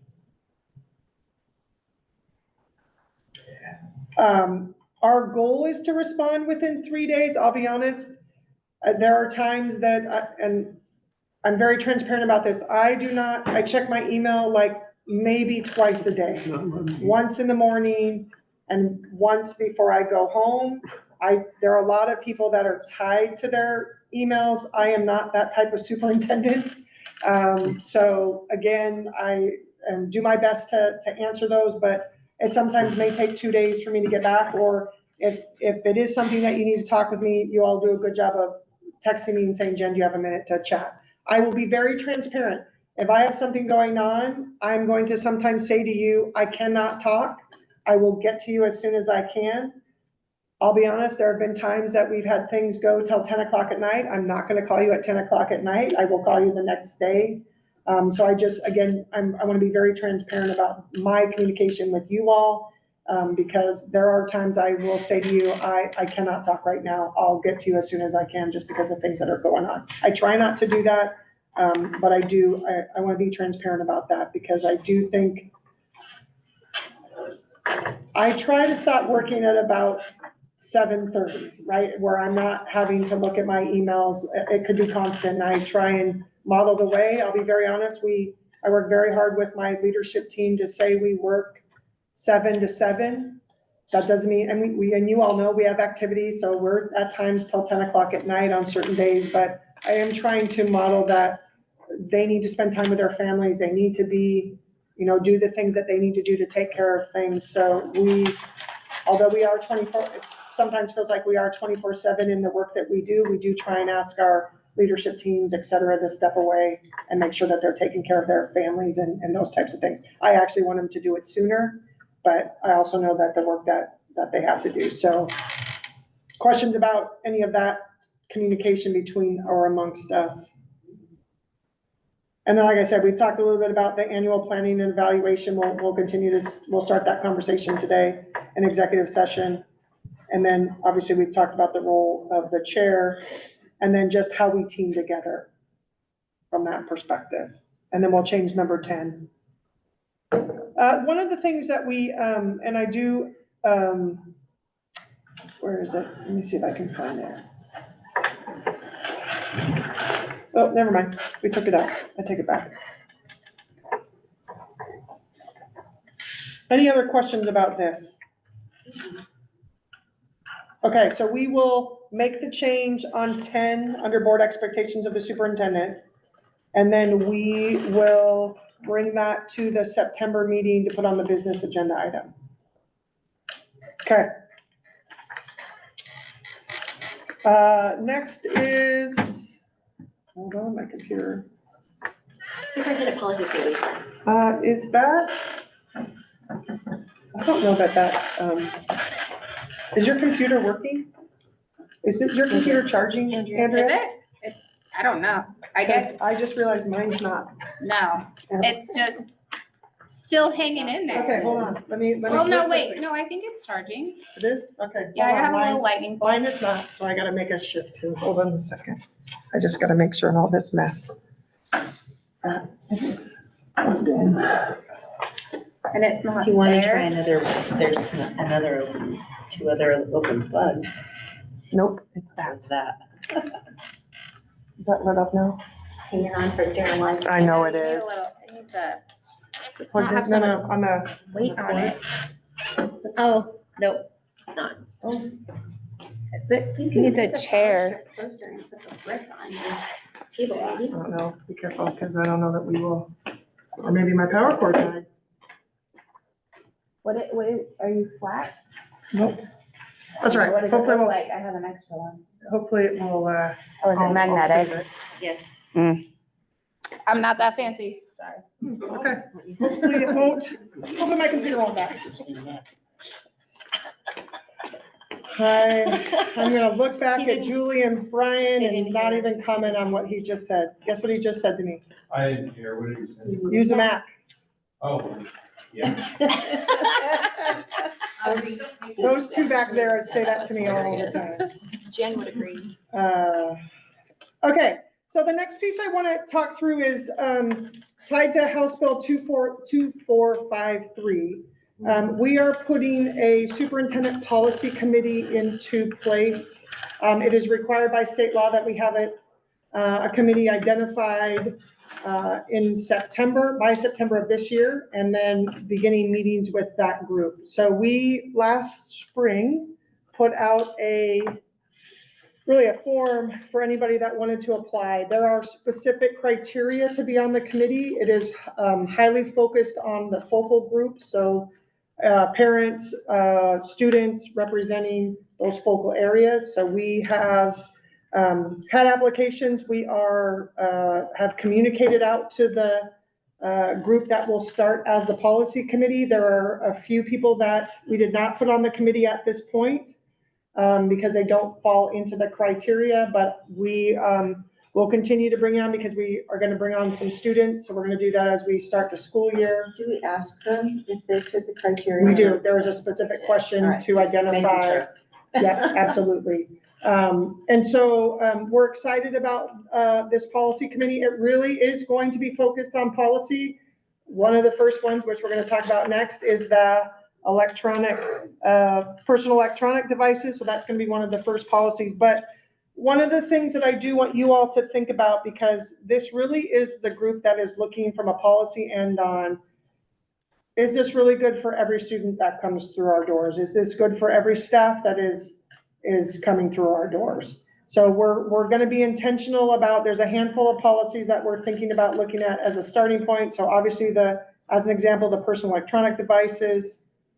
We do want to talk about the every student belongs policy. We have an educational equity policy. Like, we're going to have some key ones that we'll start with. But what I want you all to think about, because we are going to ask this of the committee as well, is are there policies maybe that throughout the year you do want us to take to that committee to look at? And I don't need those answers now, but the goal of this committee is to really be taking our OSBA policies, looking at it with the lens and making sure that everybody that we support in our schools, that the policy helps support.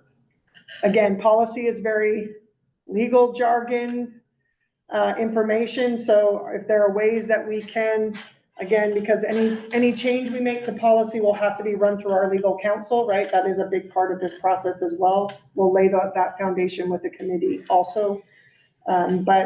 So just keep that in mind, because we are gonna start to meet. We'll probably meet as a beginning stage quarterly, because we're gonna need to do some work on the policy, bring them back, and then start to establish that. We will want them to, just like, even though they're not like a formal board, we want there to be a chair, potentially a secretary, so we can have people that are leading it, because it's really not me leading it, I'm part of it. It allows, the change in this House bill made a change because the large, or we call them the Big Ten, have had to have this in place for 2 years, but they had to do it in a very public setting. So it was a public meeting. I'll just say there were some safety concerns that took place at a couple of the big districts.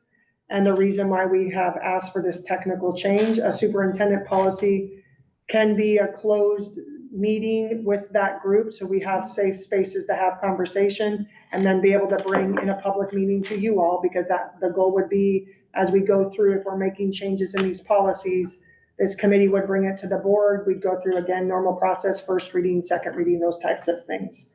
So that really is the focus of the committee moving forward. There may be some other things that we talk through with them as we sort of get this policy going, but I think this is a really good thing for us as a district. It gives, again, more opportunity for families to have voice, for our kids to have voice. We will be working with in our first newsletter going out to staff. We are going to have an application process for staff as well, because you do want staff on the committee also. So just questions about that, but we've talked a little bit about this over the last year, but we are moving and really excited about starting this up. And we have slated our first meeting for the end of September. So it does say that they can make recommendations to you and you can make decisions without approval from the board. It does say It that. does say that, but our goal, it does say that, but our goal is that we're starting with policy. I think if there's things that are more operational, yes, but I think really the goal of this was focused on the policy piece across the district, making sure that it is, that we're being supportive in our approaches for every student and staff. And how again, can you tell me how again the committee is being chosen? There was an application process. Okay. And they have to meet certain criteria. So if they potentially did not have connection to a focal group or allyship in some way and focusing on focal groups within the district, then we may not have put them on the committee. That doesn't mean in the future that they may not get on, because we have to balance that. It really is very clear in the legislation that has to be the focus of this group. And so those decisions were made that way. And again, invitations went out last week. Yes, Friday. And then those that potentially are not on the committee now got information that doesn't mean that they won't come on in the future. When you refer to focal groups, So students experiencing poverty, students experiencing disabilities, I would say diversity, ethnicity, national origin, gender, sexual orientation. So all of those areas are what I would say are our key areas that, yeah, might as well, if you want to formally do that. Yeah, Latin, AOX, Hispanic, Indigenous, intellectual or developmental disabilities, homeless foster, migrant, LGBTQ2SIA+, African American, multiracial, white and experiencing poverty. White is not actually one of our subgroups, but it was on the list to choose from. Okay. We got 10 applications. And did you say that they're gonna take up the phone policy first? Yes, so we're gonna do our best, because we're such a tight timeline for I know. this. And as we've shared with you all, our which we're gonna jump to next, our goal by October is so our principals have had voice. That's what this first draft is that we're gonna share with you today. I always would say that. Yeah, our principals and assistant principals have had a lot of voice in this, as well as our Director of Safety and Security, Jason Clark. So he was in that part of this meeting as well. Obviously Julie, Emily's been in the meetings, Brian's been in the meetings because there's ramifications across up and down the organization with this policy. So we've done that first piece. Emily and I now are gonna work with the middle school and high school. We do actually, what's great is both the middle school and the high school last year started to implement some of this practice.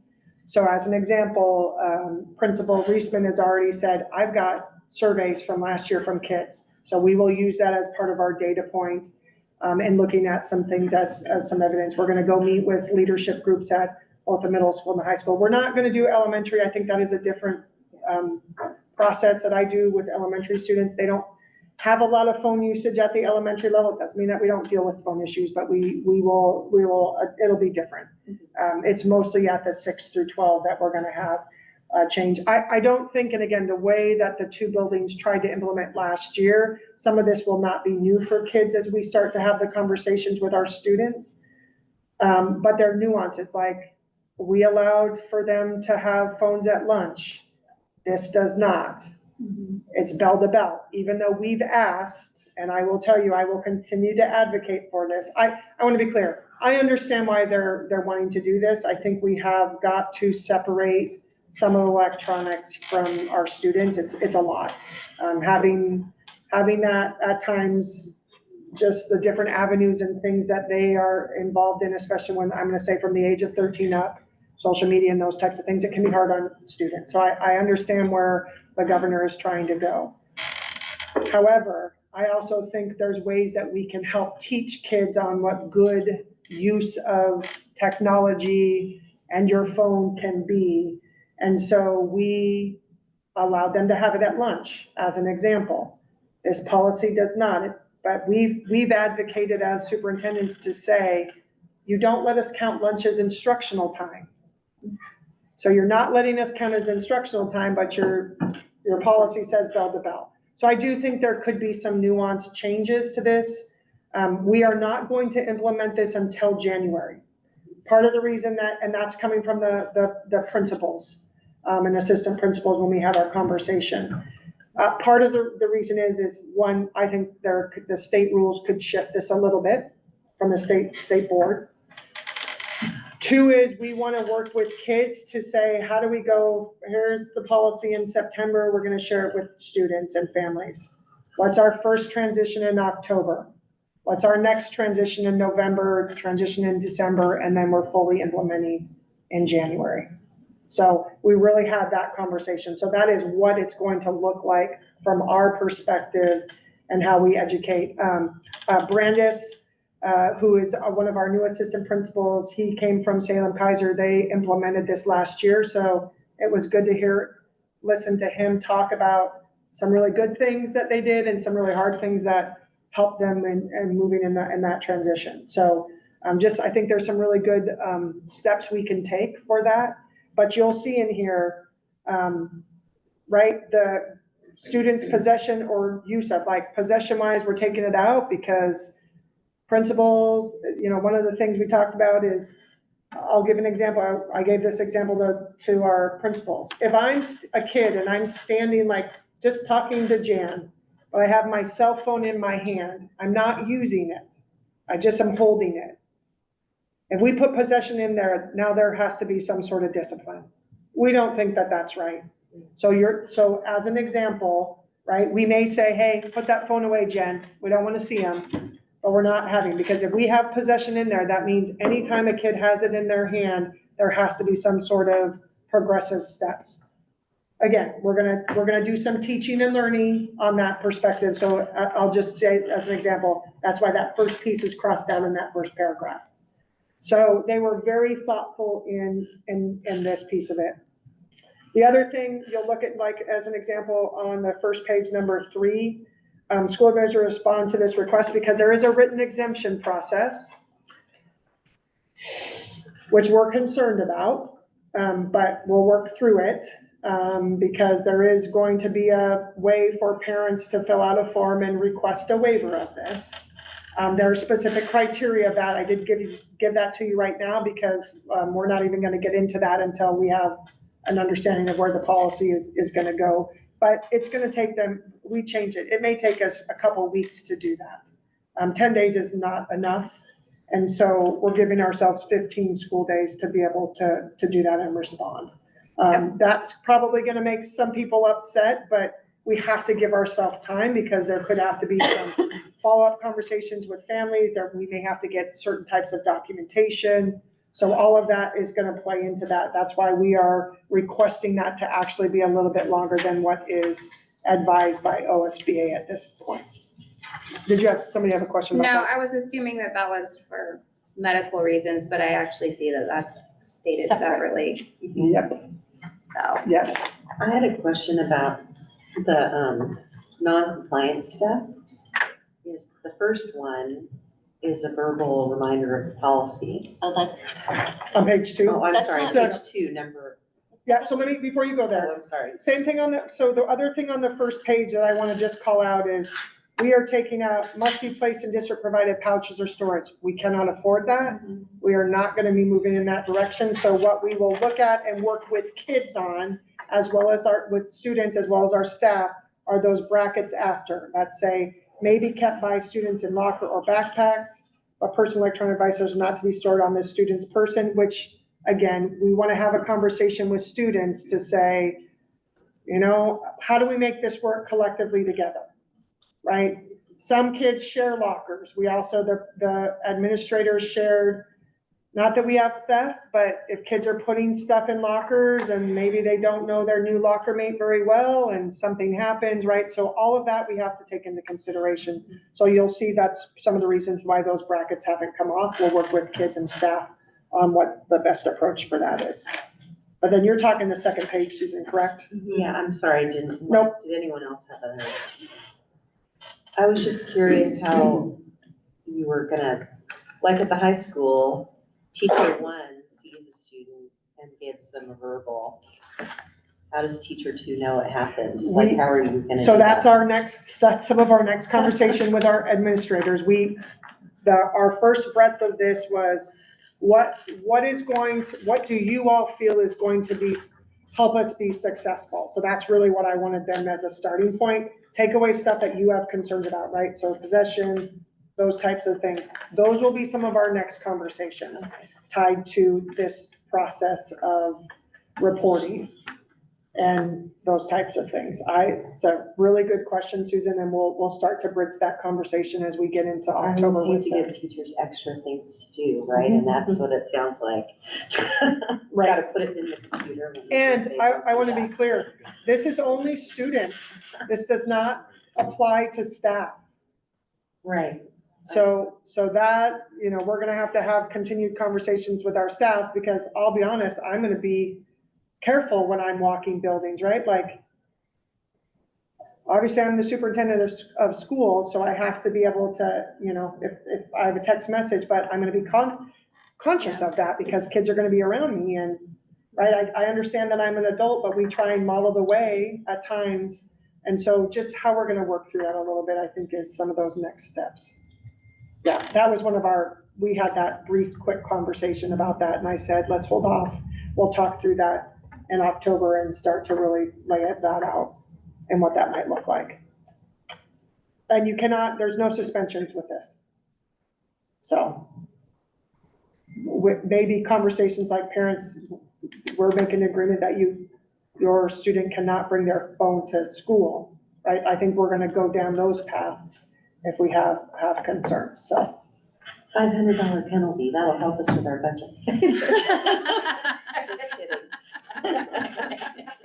The other thing that you'll see is because we're pretty much one-on-one Chromebooks, and because of what happened after the network disruption, so the whole section about bringing in personal electronic devices, we are taking out. Everyone should be able to get their own device. We cannot have personal electronic devices on the Wi-Fi, right? We are trying to limit that because that is some of the, that is, not that is what caused it, but that is a weak point in anyone's infrastructure. So you'll see some of that language taken out on page 2 and page 3. Sorry, backtrack. On page 1, it also talks about headphones and earbuds attached.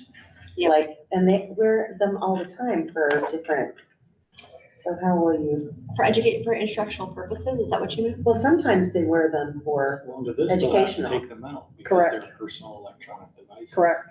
There will be no more earbuds. Unless you have an accommodation that's written in a 504 or it's in so your they have to use like a IEP, wired or one if you to have their a wa, Chromebook. or if you have a waiver. Okay. So it's, yes. For the noise canceling. Mhm. Correct. Well, and I also, I mean, again, it's, for kids at times, sometimes that struggle, and I'm just gonna talk from an anxiety standpoint. Music can be a calming. And so we're just gonna have to work through how and what that looks like. We have a lot of exemption requests. Yeah. A lot Yeah, of undiagnosed. that's some of the stuff that that's our.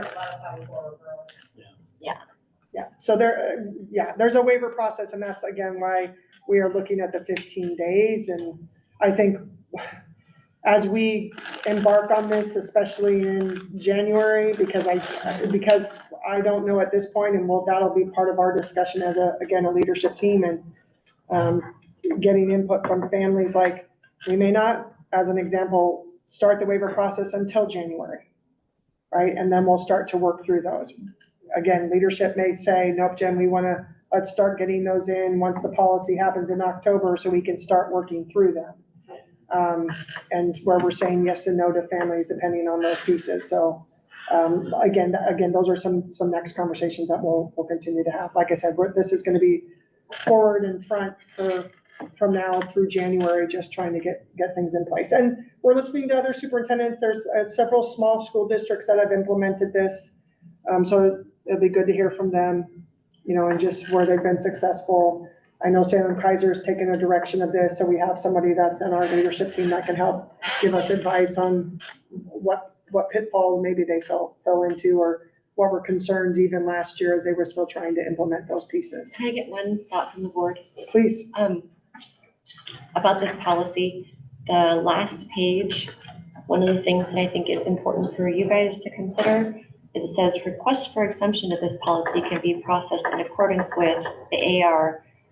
Appeals can be filed, brackets, you get to choose from those brackets, right? With the superintendent or designee, or in accordance with KLAR, which means that's gonna come to you on the fourth step. So I want you guys to kind of consider if you would prefer how those requests for exemptions to this policy, like, so you submit the exemption, the principal says no, then what do? They go to the superintendent, or do they follow policy KL, which is public complaint policy? Just, you don't have to give me an answer now, but consider that for me. No, we don't. Governor Kotek. Oh, appeals can be filed with the governor or her designee, is that what you? And we will Phone number to the cap. we will acknowledge, and that's one of the things that, and Emily and I have talked about, even in the communication out to families, of how we nicely say, if you have concerns, this is where you need to go. We are going to try and implement this as best as possible. Here's why it's good for kids. Right. I also think there's a power in you having the cover of it being a statewide mandate, though. Like, I think if you were a district on your own trying to do this, it can be very, very difficult. But, that statewide mandate gives us a lot of leverage for figuring out how to make this an act, because you don't have a choice. Right. And so in some ways, it's fantastic. And I'm assuming that, like, a lot of the things you're talking about, like calming, like my daughter has documented mental health and anxiety, that would fall under medical, right? Correct. So, But again, I think that's, a lot of times families don't want to turn information over to us, but that is part of the process that, again, just like as Julie just said back there, we may have some increase in 504, right? The documentation you are required to give us for accommodations is, again, in law, it is required. We can't just, say, oh, yeah, you're fine and you're not, right? It's very, just like evaluation to get a COVID special ed. And the COVID shot. Yeah, It's that same process. correct, right? So it's just all of that, Very specific. very specific. And so parents are gonna have to jump through hoops. you know, if their child is just like, I wanna have it, you know, like, they're gonna have to go to the doctor, they're gonna have to explain to the doctor, the Correct. physician's gonna have to state that, yes, in fact, and it's, There's actually updates in the law that, a parent does not have to, a parent caregiver does not have to go to the doctor, which is where some of the challenges oh, are gonna geez, come. yeah. That is if the school identifies or sees characteristics of a mental or physical impairment, then we have to look at what data we have, and if we identify that we believe based on X data, that they, have essentially have characteristics of a disability. If they don't have an IEP, but then they come forward with data trying to get this exemption that leads us to believe they should be on an IEP, like, what is that? I think what I would clearly say is those are two, I want to separate those out. There are, when you're talking about qualifying for special education, I'm just going to say both in documentation and assessment, depending on the disability that we're talking about. I think that, yes, there could be things that could fall into that where this would be in play, but then there's other things that are separate.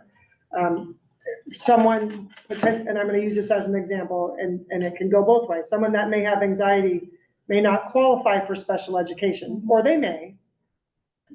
Our goal would be, let's talk about a 504 and move you in that direction. So I think that's some of the pieces as we get into this and we get an understanding better of the rules that are going to come out with this from the state board. And then how those exemptions are going to work. There's going to be a lot of learning from now until January. I'm sure there's going to be a handful of school districts, because I did get asked, a couple of our leadership team said, why are we not doing this now? And I said, well, I think there's some educational pieces to support.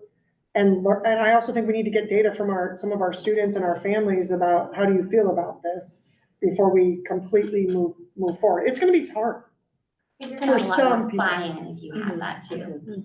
For Like, sure. whether or not what you end up enacting is in line with what they suggest, the fact that people got to say something, Yeah. I think increases your buy-in. And it's not gonna be the first day of school. Yeah, Right, being able to It'll be practice January. a little bit too before you're subject to, some of these little write-ups. And the assistant principal, Brandon, who's our new assistant principal, that was some of the learning he shared with me a little bit, is just how they sort of stepped into it.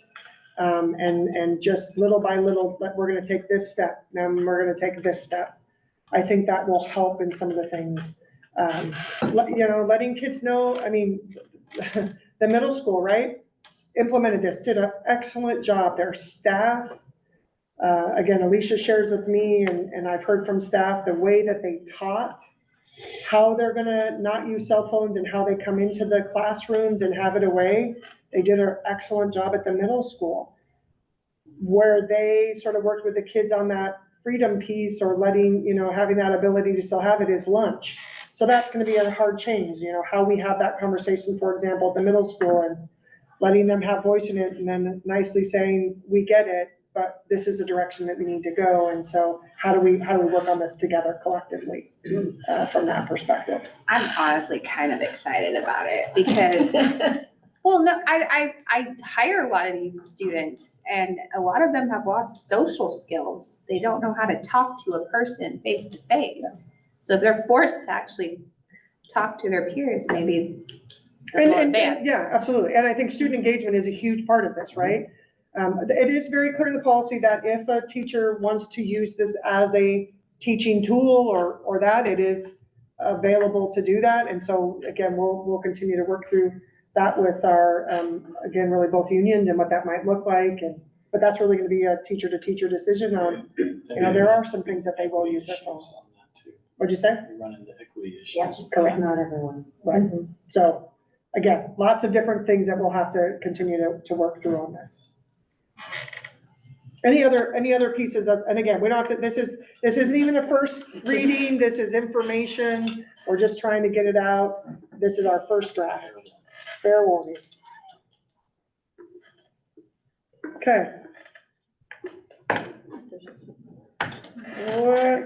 Hold on, let me just log in here. Maybe. Any other questions before we go into executive session? that we haven't talked through as just sort of setting the stage for the school year?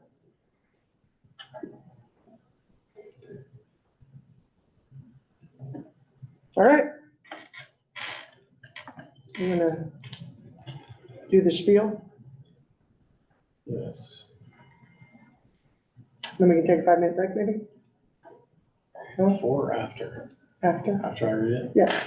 So we will now turn into executive session after a recess. To review and evaluate the performance of the superintendent or any other public officer, employee, or staff member unless that person requests an open hearing or S 192-6602 sub I. Under the provisions of ORS 1.192.660 open meeting law, the board of directors will enter into executive session for the following purpose: to review and evaluate the performance of the superintendent or any other public officer, employee, or staff member unless that person requests an open hearing. Specific information discussed in executive session shall not be made public and shall remain undisclosed. We will not be making any decisions during our executive session today. Let's take a 5-minute recess.